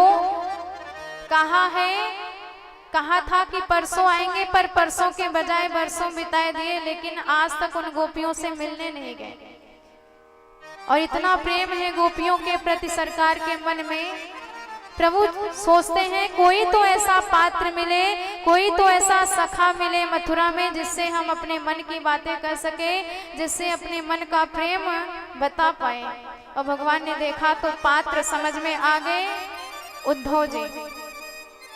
उद्धव जी को भगवान ने अपने पास बुलाया और बड़े भाव से कहा कि उद्धव जी आप वृंदावन चले जाइए और गोपियों को, जो मुझे ही अपना प्राण माने हैं, जो मुझे ही अपना सर्वस्व माने हैं, उनको मेरा संदेश सुना के आइए, उन्हें स्वरूपस्थ करिए, उन्हें स्वस्थ बनाइए। गच्छो धवा व्रजम सौम्य पितॄणो प्रीतिमावह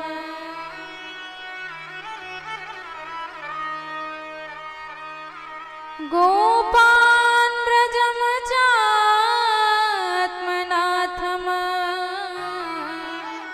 गावो वृंदावनम गिरिम।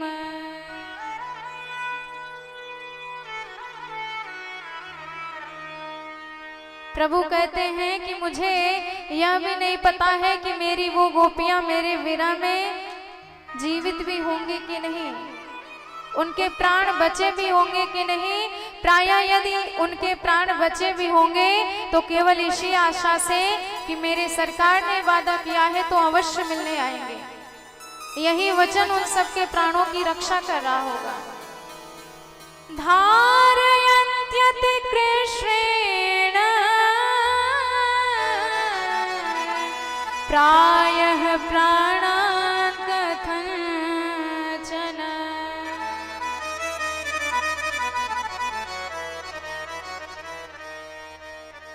तो जब भगवान ने उद्धव जी को कहा कि जाओ गोपियों को मेरा संदेश कह के आओ, उन्हें अपना मुकुट पहना दिया, अपना पीतांबर उड़ा दिया, पर उद्धव जी विचार करने लगे कि वो गोपियां जिन्होंने विद्यालय का कभी मुंह भी नहीं देखा, निरक्षर हैं, जो पूरा जीवन गायों के पीछे गृहस्थी में गुजार दिया, जब मैं उनसे वेद की सारी बातें कहूंगा, लक्षणा व्यंजना आदि के द्वारा महावाक्य का निरूपण करूंगा, तो वो गोपियां कहाँ समझेंगी मेरी बातों को। पर भगवान की आज्ञा है, जाना तो पड़ेगा। रथ में विराजमान होके जैसे ही उद्धव वृंदावन धाम में आए, दूर से ही नंद बाबा ने उद्धव जी को देखा तो ऐसा लगा मानो कृष्ण कन्हैया ही आ गए हैं, पहचान नहीं पाए। दौड़ करके लपक कर भुजा पाश में बांध लिया उद्धव जी को, अपने अश्वों से उद्धव जी को भिगो दिया। पर ध्यान से देखा तो ये कृष्ण नहीं, कृष्ण के ही जैसा दिखने वाला कोई और है। पर नंद बाबा को थोड़ी सी शांति मिली, चलो ठीक है, अपना बेटा कदाचित इतने दिनों तक ना आए तो उसका कोई मित्र ही आ जाए तो उतना ही आनंद मिलता है। सारी औपचारिकताएं पूर्ण करने के बाद नंद बाबा अब कन्हैया की खबर उद्धव जी से पूछते हैं। एक एक पल की खबर जानने के लिए परेशान है, पर जानते हैं कि कृष्ण नाम से ही मेरी समाधि लग जाएगी, मैं कुछ बोल नहीं पाऊंगा। नंद बाबा कहते हैं कि कन्हैया को क्या हमारे इस वृंदावन धाम की कभी याद भी आती है? अरे पूरा जीवन हम ब्रजवासियों की रक्षा उसने करी, बड़े बड़े असुरों से बचाया, पर आज अपने विरहासुर के द्वारा हमारा वध कर रहा है। माना कि उस मथुरा में राजाओं जैसा वैभव होगा, राजाओं जैसा ठाट होगा, गायों के पीछे नंगे पांव भागना नहीं पड़ता होगा, पर क्या उस वैभव में अपना यह वृंदावन, अपने गोवर्धन नाथ, अपने ब्रजवासी, अपने ग्वाल बाल, अपनी गैया, अपनी मैया याद आती है? अपस्मरन्ति न कृष्ण मातरम सुहृद सखेन गोपान् व्रजम् चात्मनाथम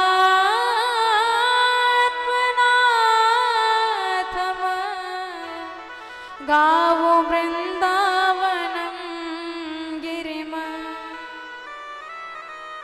यशोदा मैया बैठी हैं, कन्हैया का जैसे स्मरण करती हैं, नैनों से केवल आंसू बहने लग जाते हैं, स्तनों से दूध की धारा, नैनों से अश्रु प्रवाहित हो रही है, मुख से वाणी तक नहीं निकल रही है।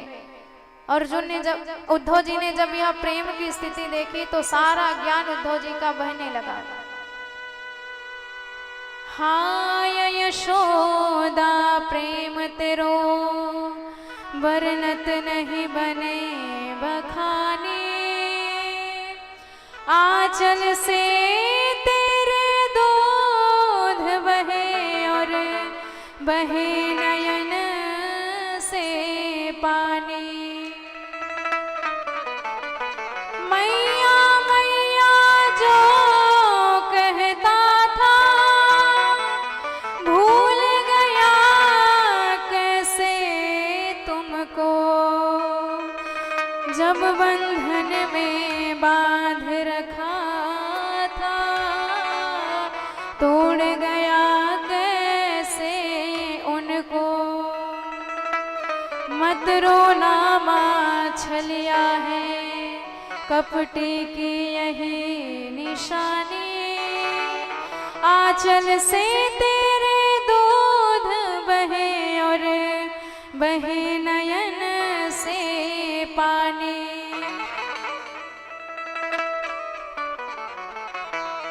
यशोदा वर्ण्यमानानि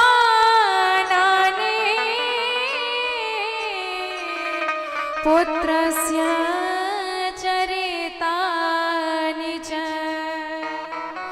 शृण्वन्त्य शृण्यवास्त्राक्षी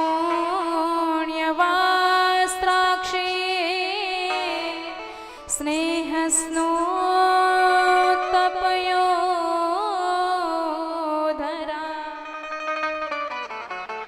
उद्धव जी को कुछ समझ में नहीं आ रहा है, सोचते हैं कि सारे शास्त्र यही कहते हैं, उनका सार यही है, उनका लक्ष्य यही है, येन केन प्रकारेण हमारा मन भगवान में लगे, और जिनका मन पहले से ही भगवान में रचा है, बसा है, उन्हें मैं कैसा उपदेश दूं, उन्हें मैं कैसे कह दूं कि कृष्ण को भूल जाऊं।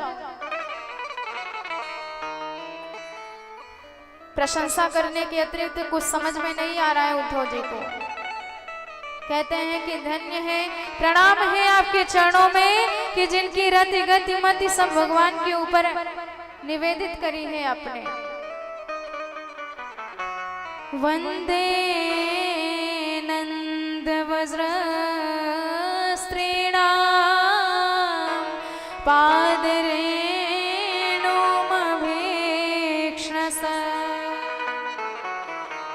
यासां हरिकथो गीतम पुनाति भुवनत्रयम्।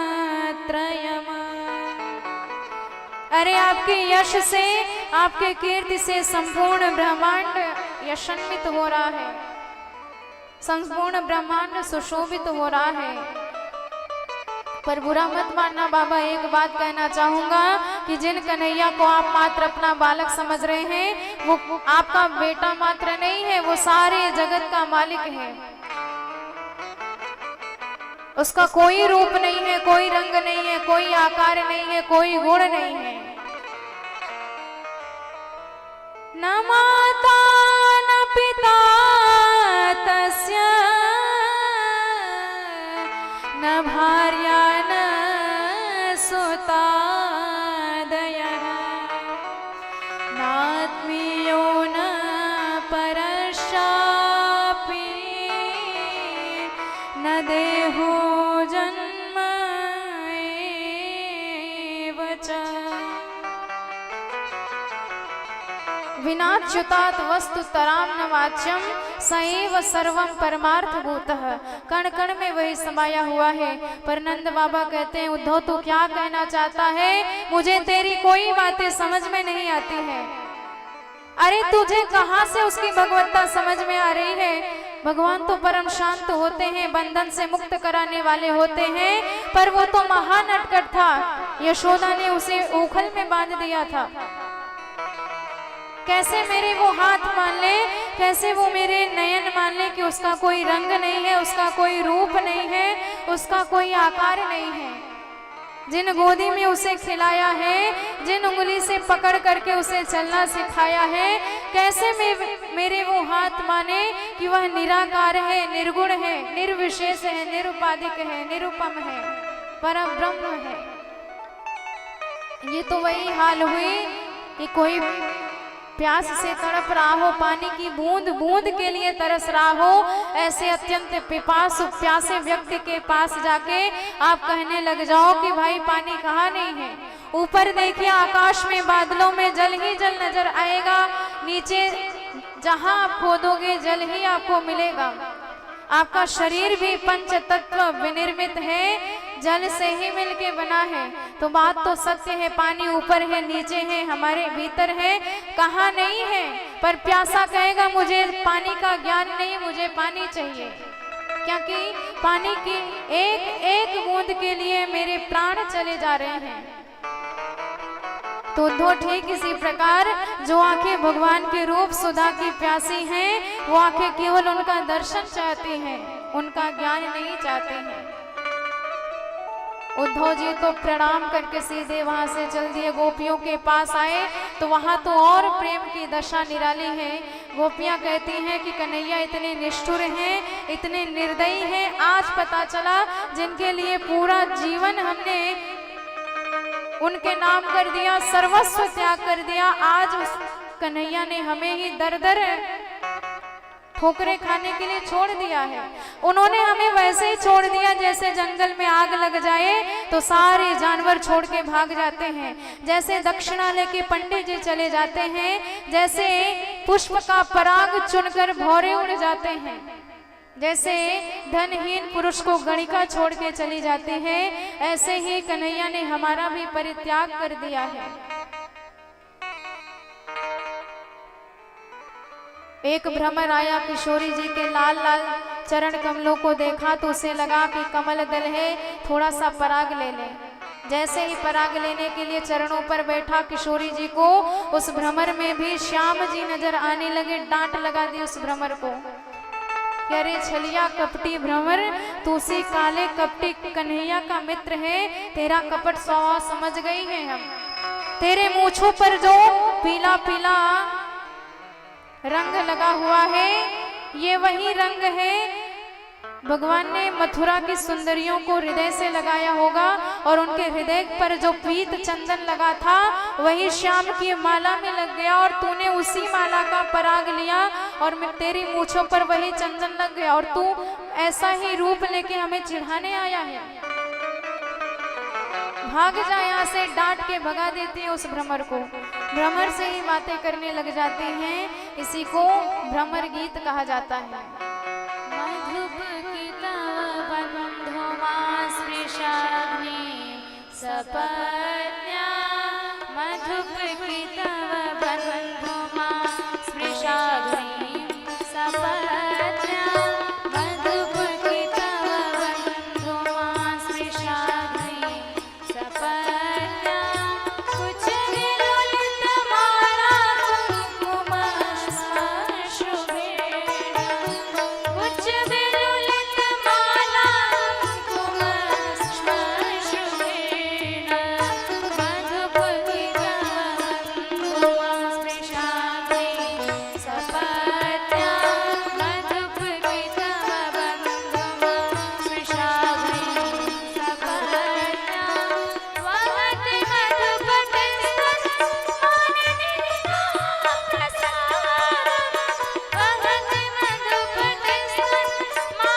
वत्सल भगवान की जय हो।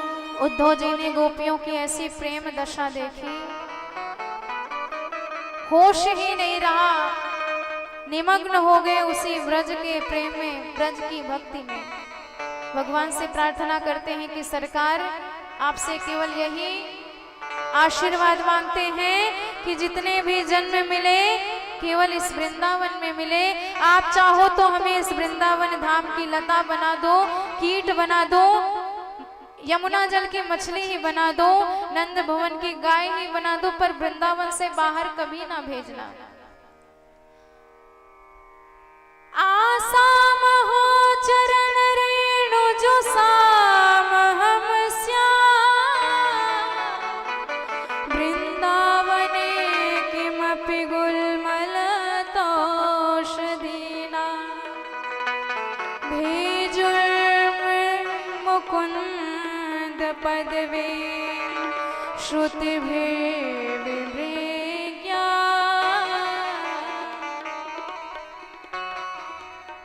उद्धव जी ने इस प्रकार भगवान से प्रार्थना करी, सारे गोपियों के चरण रज को मस्तक पर लगाया और सीधे वहां से 6 महीने बाद लौट करके मथुरापुरी में आए। भगवान ने खबर पूछी ब्रजवासियों की, प्रेम में इतने भरे हैं, जिसका भी स्मरण करते हैं नयनों से अश्रु बहने लग जाता है, वाणी अवरुद्ध हो जाती है। उद्धव जी बोल ही नहीं पाते हैं, कन्हैया को कहते हैं कि बात मत करो, आप इतने कपटी हो, आज पता चला है। भगवान कहते हैं अरे उद्धव आपकी तो बात ही बदल गई, आपकी तो भाषा ही बदल गई। तब भगवान ने उद्धव जी को दिव्य दृष्टि प्रदान करी और उद्धव जी ने देखा कि कल्प वृक्ष पर झूला लगा हुआ है और उस झूले पर हमारे राधा माधव सरकार विराजमान है। गोपियां बड़े भाव से लाड़ लड़ा रही हैं और प्रेम से सरकार को झूला झुला रही हैं। आइए इसी झूला महोत्सव में मन को समर्पित करें, तत्पश्चात अपने प्रभु के दिव्य विवाहोत्सव में हम सब प्रवेश करेंगे। बोले राधा माधव सरकार की जय हो। छाए रहे अजब बहार रे, झूले बाके बिहारी, बाके बिहारी, हाँ बाके बिहारी, बाके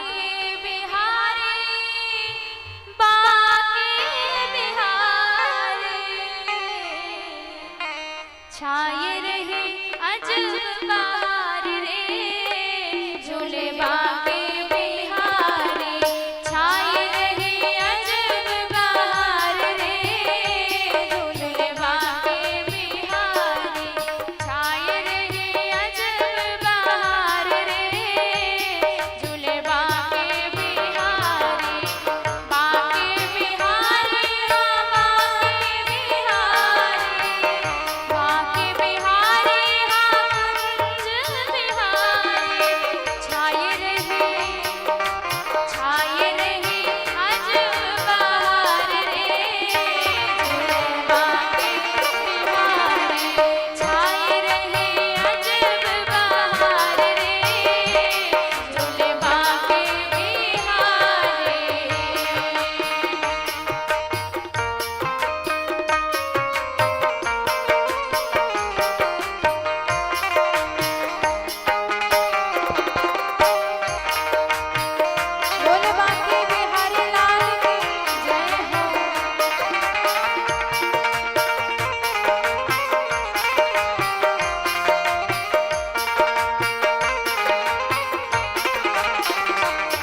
जय हो।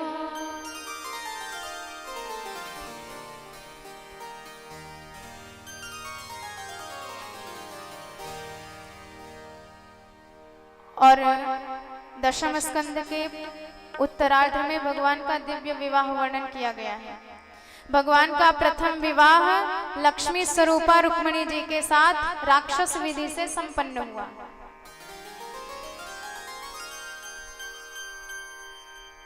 तो सुखदेव जी ने कहा कि सरकार का विवाह किस प्रकार हुआ, हम तुम्हें सविस्तार श्रवण कराते हैं। तो जरासंध को जैसे ही पता चला कि ये कन्हैया मेरे पुत्रियों के अस्थि प्राप्ति के विधवा होने का कारण है, कंस का वध इसी ने किया है। सो 17 बार 23 अक्षौहिणी सेना के साथ भगवान पर आक्रमण किया और हर बार भगवान ने उसे हराया। 18वीं बार भगवान मैदान छोड़कर भाग लिए सीधे समुद्र की शरण में गए और रण छोड़ उनका नाम पड़ गया। प्रवर्षण पर्वत पर जरासंध को संदेह हुआ कि भगवान है, तो चारों तरफ से घिरवा कर आग लगवा दी, पर प्रभु सीधे वहां से समुद्र में गए।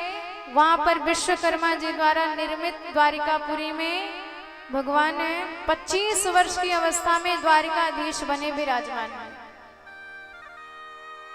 सारे मथुरा वासियों को भगवान ने वहां पहले ही पहुंचा दिया और द्वारिकाधीश बनने के उपरांत प्रथम विवाह भगवान का रुक्मिणी जी के साथ संपन्न हुआ।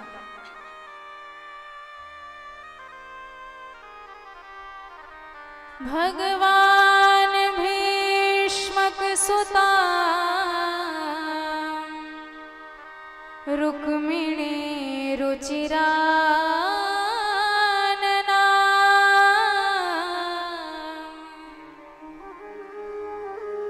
राक्षसेन विधानेन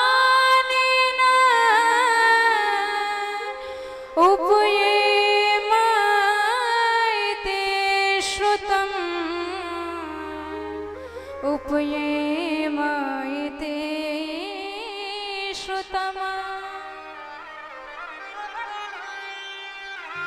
तो विदर्भ देश में महाराज भीष्मक रहते थे, जिनके 5 पुत्र थे, 1 कन्या थी। राजा सी भीष्मको नाम विदर्भाधिपतिर महान तस्य पंचा भवन पुत्रा कन्यैका च वरानना। कन्या का नाम रुक्मिणी था। भीष्मक जी ने पुत्रों से कहा कि हमने तुम्हारी बहन के लिए द्वारकाधीश को ही दूल्हे के रूप में चयन किया है, बोलो क्या कहते हो। सबने तो कहा ठीक है, पर रुक्मी बिगड़ गया कि पिताजी उस भगौड़े के साथ अपनी बहन की शादी कभी नहीं कराएंगे, आप बैठो मैं वर ढूंढ के अभी बताता हूँ। सुबह गया, शाम को लौट के आया, कहने लगा पिताजी तैयारी करो, परसों बारात आ रही है। पिताजी घबराए, बेटा इतनी जल्दी कहाँ से रिश्ता तय करके आए। बोला कि ऐसा वैसा रिश्ता नहीं ढूंढा हूं बहन के लिए, सिंधु नरेश दमघोष पुत्र शिशुपाल को हमने अपनी बहन के लिए वर के रूप में ढूंढा है। रुक्मिणी जी ने जो ये बात सुनी, हृदय की धड़कन तेज हो गई कि हे भगवान, हृदय में तो मेरे कोई और बैठा है और विवाह किसी और से होने जा रहा है। भाभीियों के पास रोती हुई गई। भाभीियों ने कहा बहन रोने से काम नहीं चलेगा, कम से कम एक पत्र ही द्वारिकाधीश को भेज दो, भगवान कुछ व्यवस्था कर देंगे। तुरंत लेखनी उठाई, रुक्मिणी मैया दिव्य 7 श्लोकों में भाव भरा पत्र तैयार किया, पंडित जी को पकड़ाया। महाराज ये पत्र नहीं, मेरे प्राण है, शीघ्र मेरे प्राणनाथ के पास पहुंचिए। और जैसे ही पत्र लेके पंडित जी आए, भगवान को थमाए और कहा कि महाराज पत्र पढ़ लीजिए, आपको सब समझ में आ जाएगा। भगवान ने कहा आप ही पढ़ के सुना दीजिए। ब्राह्मण ने कहा महाराज ये आपका प्राइवेट पत्र है, कोई राजनैतिक पत्र नहीं जो पढ़ के पूरी सभा में सुना दो। भगवान ने कहा हमने ब्राह्मणों से अपना कोई भी अपनी बात छिपा के नहीं रखी, गुप्त नहीं रखे हैं। तो बड़े भाव से पंडित जी ने रुक्मिणी जी का भाव भगवान को सुनाया। श्रुत्वा गुणन भुवन सुंदर शृण्वतां ते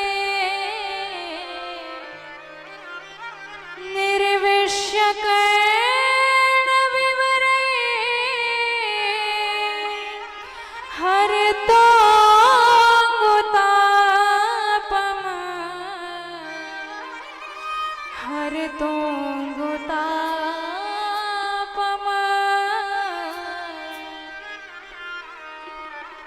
रूपम दृशां दृशिमता अखिलार्थलाभम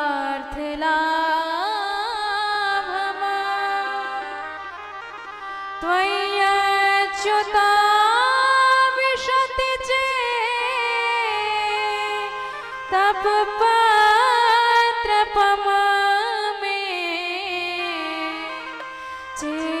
तपपत्रपम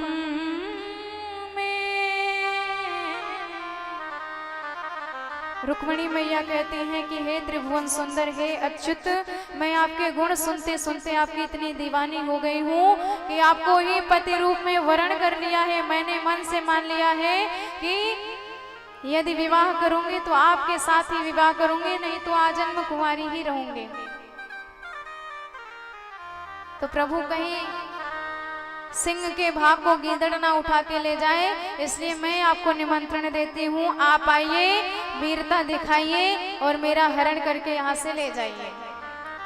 और आप कहेंगे कि आपका हरण करने के लिए हमें आपके भाइयों का वध भी करना पड़ेगा, तो इसका भी उपाय बता दे रही हूँ। हमारे यहाँ नियम है, जो भी कन्या जिसका विवाह होता है उससे पहले गिरजा पूजन करने जाते हैं। समय भी जाऊंगी तो आप मुझे वहीं दर्शन दीजिएगा। अंतः पुरांतरचरे मनिहत्य बंधु स्वामुद्महे कथमिति प्रवदाम्युतापम पूर्वे द्युरस्ति महति कुल देव यात्रा यस्या बहिर्नववधू गिरिजामुपेयात। और जब ये बात रुक्मिणी मैया की प्रभु ने सुनी, पंडित जी से कहने लगे, पंडित जी, जो हालत रुक्मिणी जी की है वही हालत हमारी भी है। पंडित जी घबराए, महाराज आपकी क्या हालत है? भगवान कहते हैं, हम भी रुक्मिणी जी के गुण सुनते सुनते उनके मन ही मन दीवाने हो गए। रात को नींद तक नहीं आती उनकी याद में, पर मन की स्थिति पता नहीं थी, इसलिए कुछ किया नहीं। लेकिन आज पता चला रुक्मिणी जी हमसे कितना प्रेम करती हैं, इसलिए देर करने की कोई बात ही नहीं है। वेदा हम रुक्मिणी द्वेषान ममोद्वाहो निवारितः तथा हमपि तच्चिंता निद्राम च न लभे निशे। पंडित जी को तुरंत भगवान ने समझाया, हाथ पकड़ कर रथ में बिठाया। सैव्य सुग्रीव मेघ पुष्प बलाहक 4 घोड़ों को रथ में लगाया और भगवान ने ऐसी चाबुक चलाई कि घोड़े सीधे हवा में बात करते नजर आए। और इधर रुक्मिणी मैया मन ही मन परेशान है, सारे देवताओं को मना रही हैं, भोलेनाथ को याद कर रही हैं कि भोलेनाथ बड़े सोमवार के व्रत आपके किए हैं, बड़ा रुद्राभिषेक किया है, आज सबका फल चाहिए। पति रूप में केवल द्वारकाधीश ही हमें मिलने चाहिए। दुर्भगाया नमे धाता नानुकूलो महेश्वरः देवी वा विमुखा गौरी रुद्राणी गिरिजापतिम। पंडित जी सामने से आए, पंडित जी ने पत्र थमाया कि देवी वो मंदिर में आपकी प्रतीक्षा कर रहे हैं। रुक्मिणी जी श्रृंगार किए चल दी। इधर जैसे ही नगर में हल्ला मचा कि बैंड बाजे के साथ शिशुपाल बारात सजा के पहुंच गया है। रुक्मिणी ने कहा कि पिताजी आप जाओ, सगाई करो, हम जनवासे का प्रबंध देखते हैं। और जैसे शिशुपाल को पता चला कि मेरी शादी में वो काला काला बंसी वाला भी आया है तो घबरा गया। पर सैनिकों ने कहा, महाराज चिंता मत करो, हम केवल शादी के लड्डू खाने नहीं आए, पूरी तैयारी के साथ आए हैं, आप तो आज्ञा करो। शिशुपाल बोला, पूरा मंदिर घेर लो, रुक्मिणी जी की रखवाली करो। सारे सैनिकों ने घेराबंदी कर दी। इधर रुक्मिणी जी मन ही मन दुर्गा मैया को याद कर रही हैं। नमस्ये त्वाम्बिके भीक्ष्णे स्वसन्तानयुतां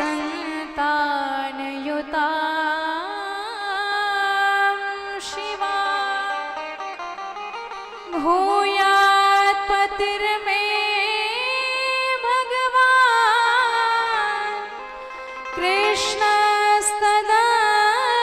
कृष्णस्तदनुमोदता कृष्णस्तदनुमोदता।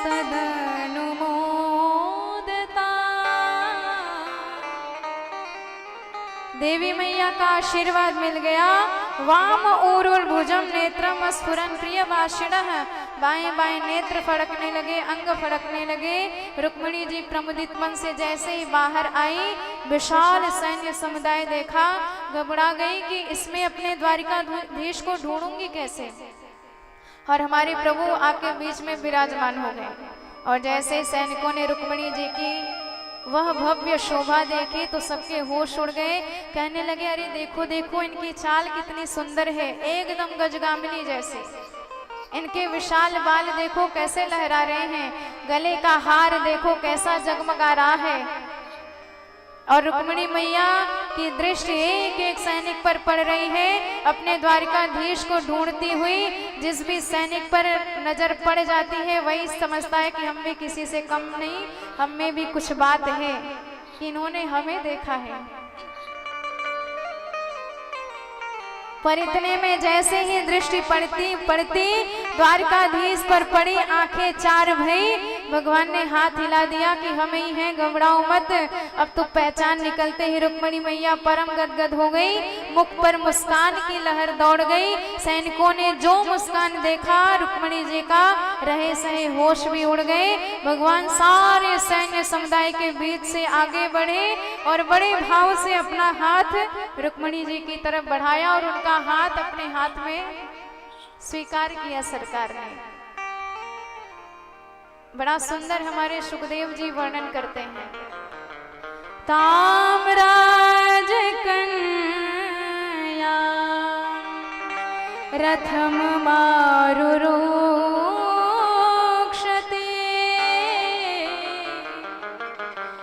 जहार कृष्ण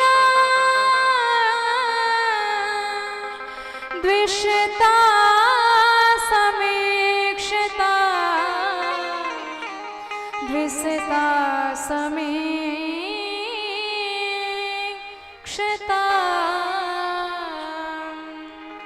राजन्य चक्रम परिभूय माधव।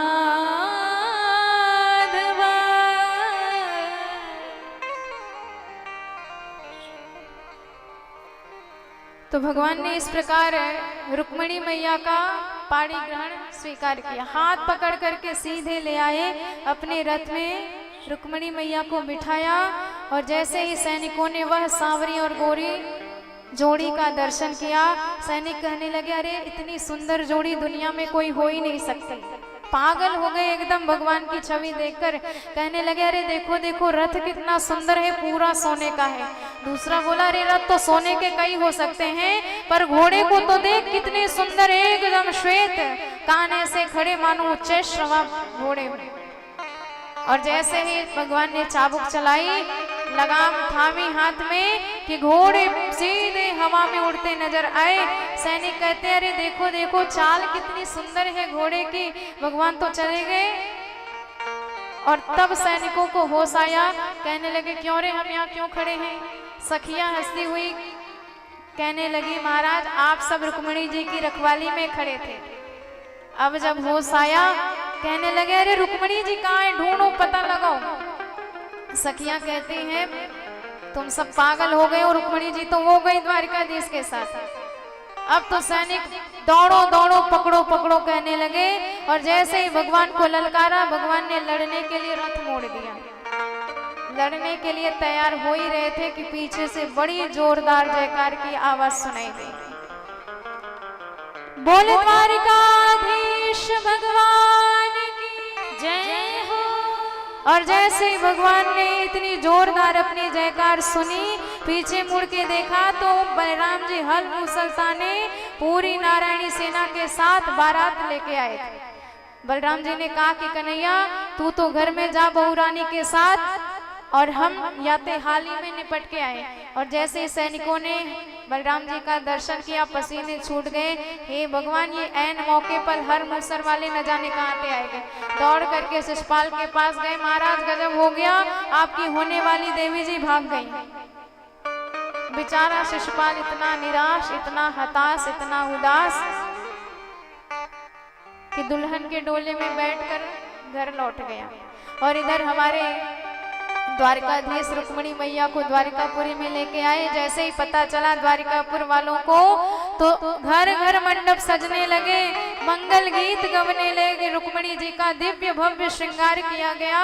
श्रृंगार किए रुक्मिणी जी लग्न मंडप में विराजमान है और विधिवत समस्त वैदिक विधि विधान के अनुसार भगवान का विवाह कराया गया रुक्मिणी जी के साथ। आइए हम सभी सरकार के इसी विवाह उत्सव में मन को समर्पित करें और अपने जीवन को परम धन्य व कृतार्थ बनाएं। बोल द्वारिकाधीश भगवान की जय हो। बोल दुल्हा सरकार की, बोल दुल्हन सरकार की। किसने सजाया तुमको मोहन, किसने सजाया तुमको मोहन। बड़ा सोना लागे, बड़ा प्यारा लागे, बड़ा सोना लागे, बड़ा प्यारा लागे।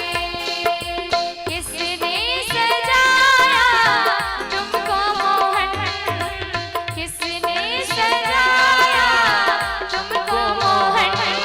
बड़ा सोना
पर मल्या गिर चंदन केसर तिलक लगाया, मस्तक पर मल्या गिर चंदन केसर तिलक लगाया, मस्तक पर मल्या गिर चंदन केसर तिलक लगाया, मस्तक पर मल्या गिर चंदन केसर तिलक लगाया, मोर मुकुट कानों में कुंडल इत्र बहुत छलकाया, मोर मुकुट कानों में कुंडल इत्र बहुत बरसाया, महकता रहे दरबार सावरे, महकता रहे दरबार सावरे, तेरा किसने किया श्रृंगार सावरे, हो तेरा किसने किया श्रृंगार सावरे, लागे दुल्हा सा तो दिलदार सावरे, लागे दुल्हा सा तो दिलदार सावरे, तेरा किसने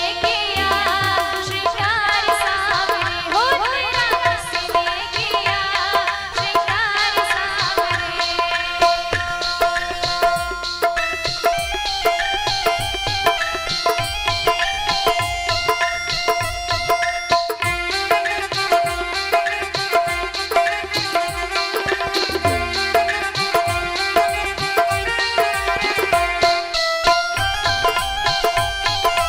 जय हो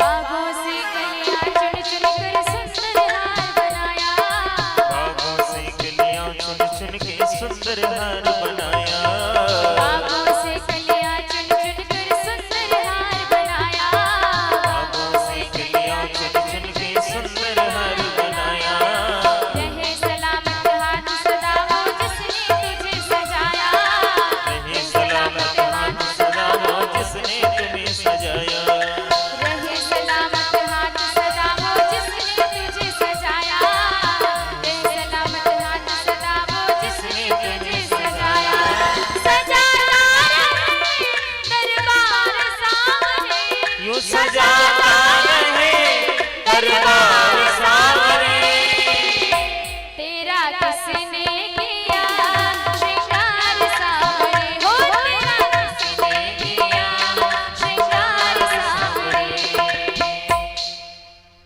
जितने लोग पीछे खड़े हैं आप सभी लोग बैठ जाएं, जो लोग उत्सव मना रहे हैं वो लोग मनाएं, पर जितने लोग पीछे खड़े हैं आप सभी माताओं से मैया लोगों से निवेदन है कि आप लोग अपने स्थान पर बैठ जाएं, सभी लोग अपने स्थान पर बैठ जाएं प्लीज।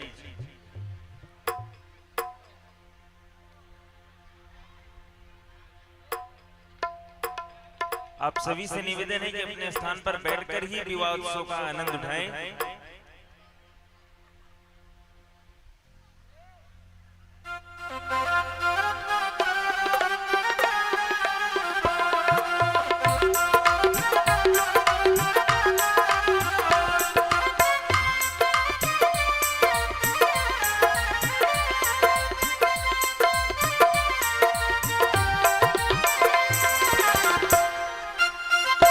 बोल बाके बिहारी लाल की जय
जिनको भी पाँव पूजन करना है आप सभी लोग एक एक कर आए और भगवान का दर्शन करें, पाँव पूजें और भजन का आनंद लेते हैं।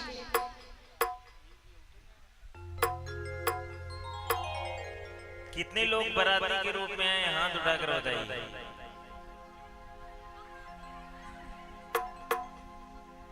बाराती के रूप में कितने लोग हैं, हाथ उठाएं। कन्हैया के बारात में आए हैं, अगर आज शर्म किए तो जीवन बेकार है।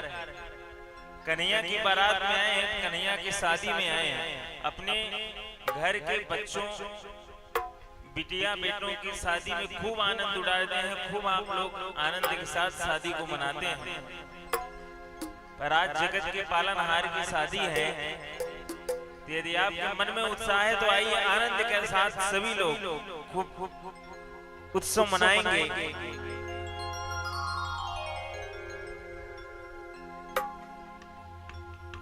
आज किसकी शादी है?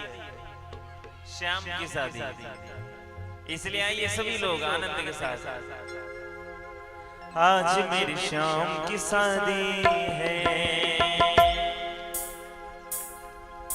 हो ऐसा लगता है सारे संसार की शादी है, ऐसा लगता है सारे संसार की शादी है। आज मेरी शाम की शादी है, आज मेरी शाम की शादी है। ऐसा लगता है सारे संसार की शादी है, आज मेरी शाम की शादी है, आज मेरी शाम की शादी है।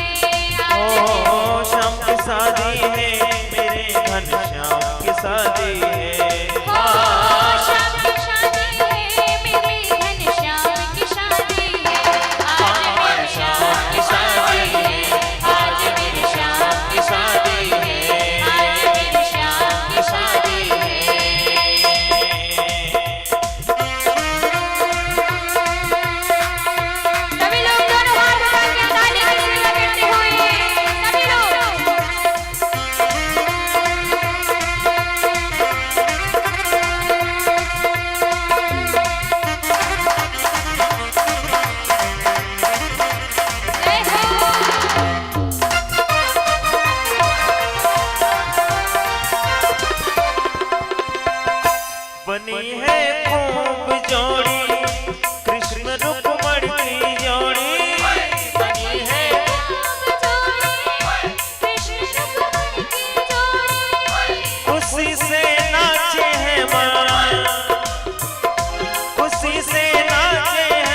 रुक्मणी क्यों मुस्कावे मुझे कान्हा मिल जावे।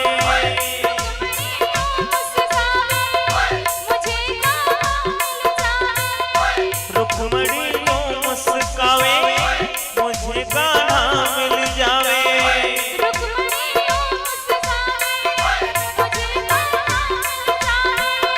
मेरी थी एक तमन्ना पूरी हुई मेरी तमन्ना। मेरी थी एक तमन्ना पूरी हुई मेरी तमन्ना। हो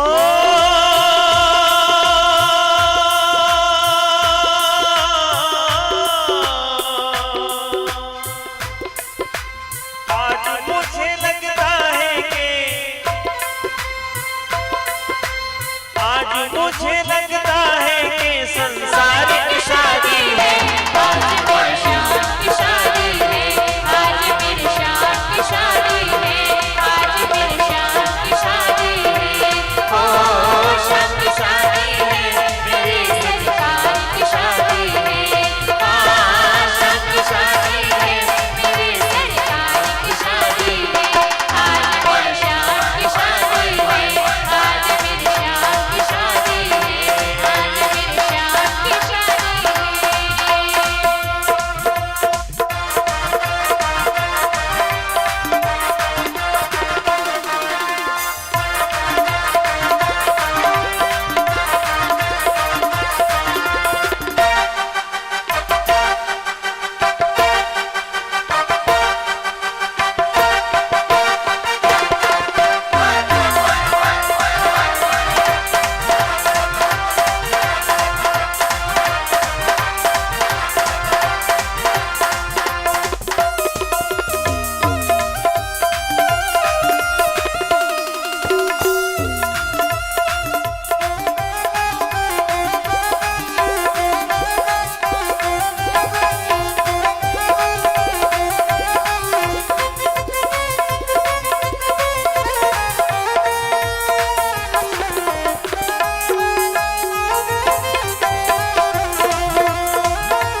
बड़ा शुभ लगन मुहूर्त श्याम की सुंदर मूरत।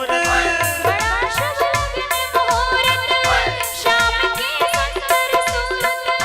बड़ा शुभ लगन मुहूर्त श्याम की सुंदर सूरत।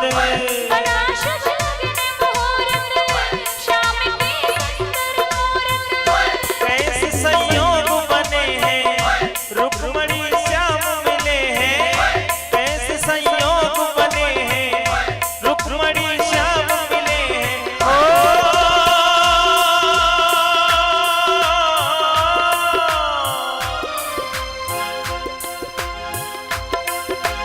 लगता है जैसे सारे ब्रज धाम की शादी है। आज मेरी शान की शादी है, आज मेरी शान की शादी है, आज मेरी शान की शादी है। ओ शान की शादी है, मेरे सरकार की शादी है। हाँ शान की शादी है, मेरे सरकार की शादी है। आज मेरी शान की शादी है, आज मेरी शान की शादी है।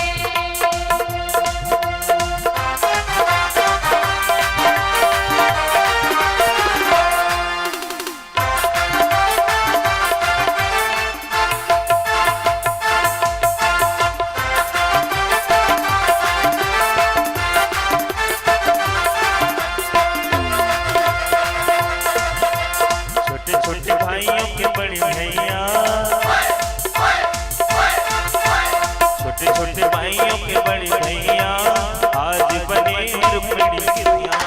छोटे छोटे भाइयों के बड़े भैया आज बने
बधाई हो।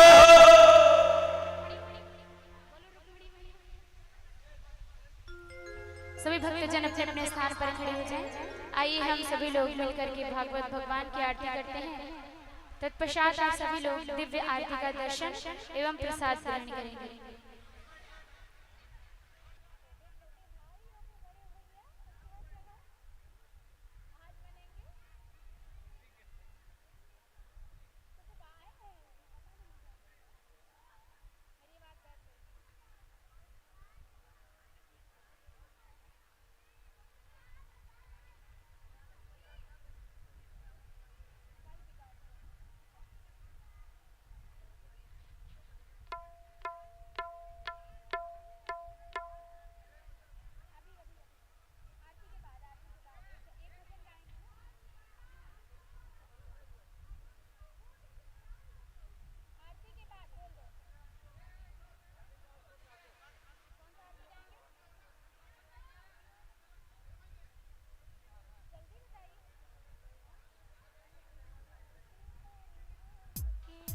ओम इदुगुम हविः प्रजननं वे अस्दशवीर्यगुम सर्वगणगुम स्वस्ते आत्मशनि प्रजा शनि पश्चनि लोक शनि भय शनि अग्निः प्रजा बहुलां मे करोत्वन्नं पयोरेतु अस्मासु दत्त।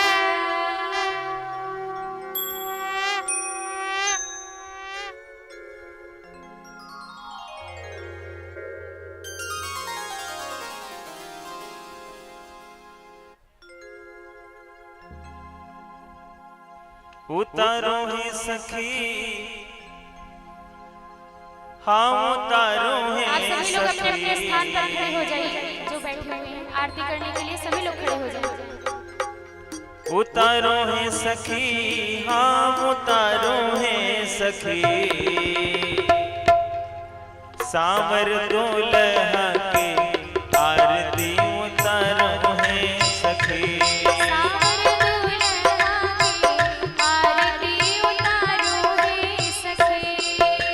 उतारो है सखी, हाँ उतारो है सखी, उतारो है सखी, हाँ उतारो है सखी। चीत चोरवा के आरती उतारो है सखी। चीत चोरवा के आरती उतारो है सखी।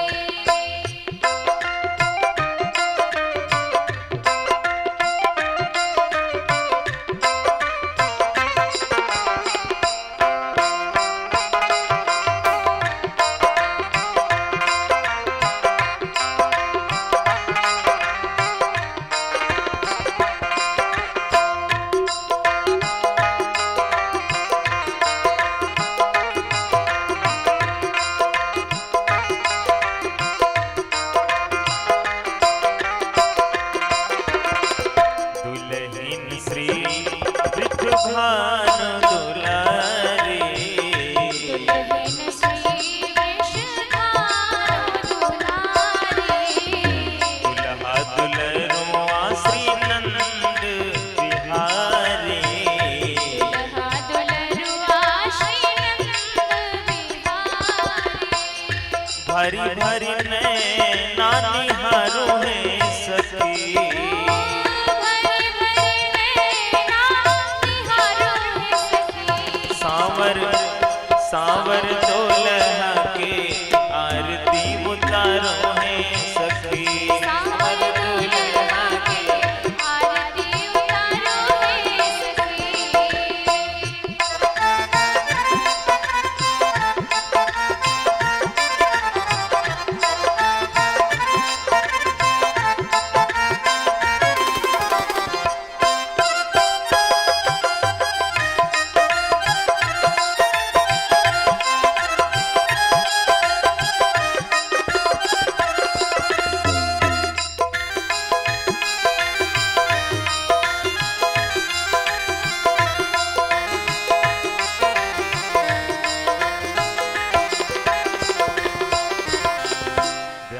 विभूषण अंग अंग साजे, ब्याह विभूषण अंग अंग साजे।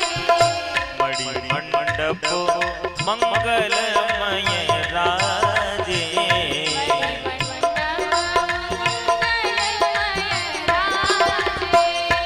तन मन धन है निवछारू है सखी। तन मन धन सब न्योछारो है सखी। अपने अपने श्याम जी की आरती उतारो है सखी।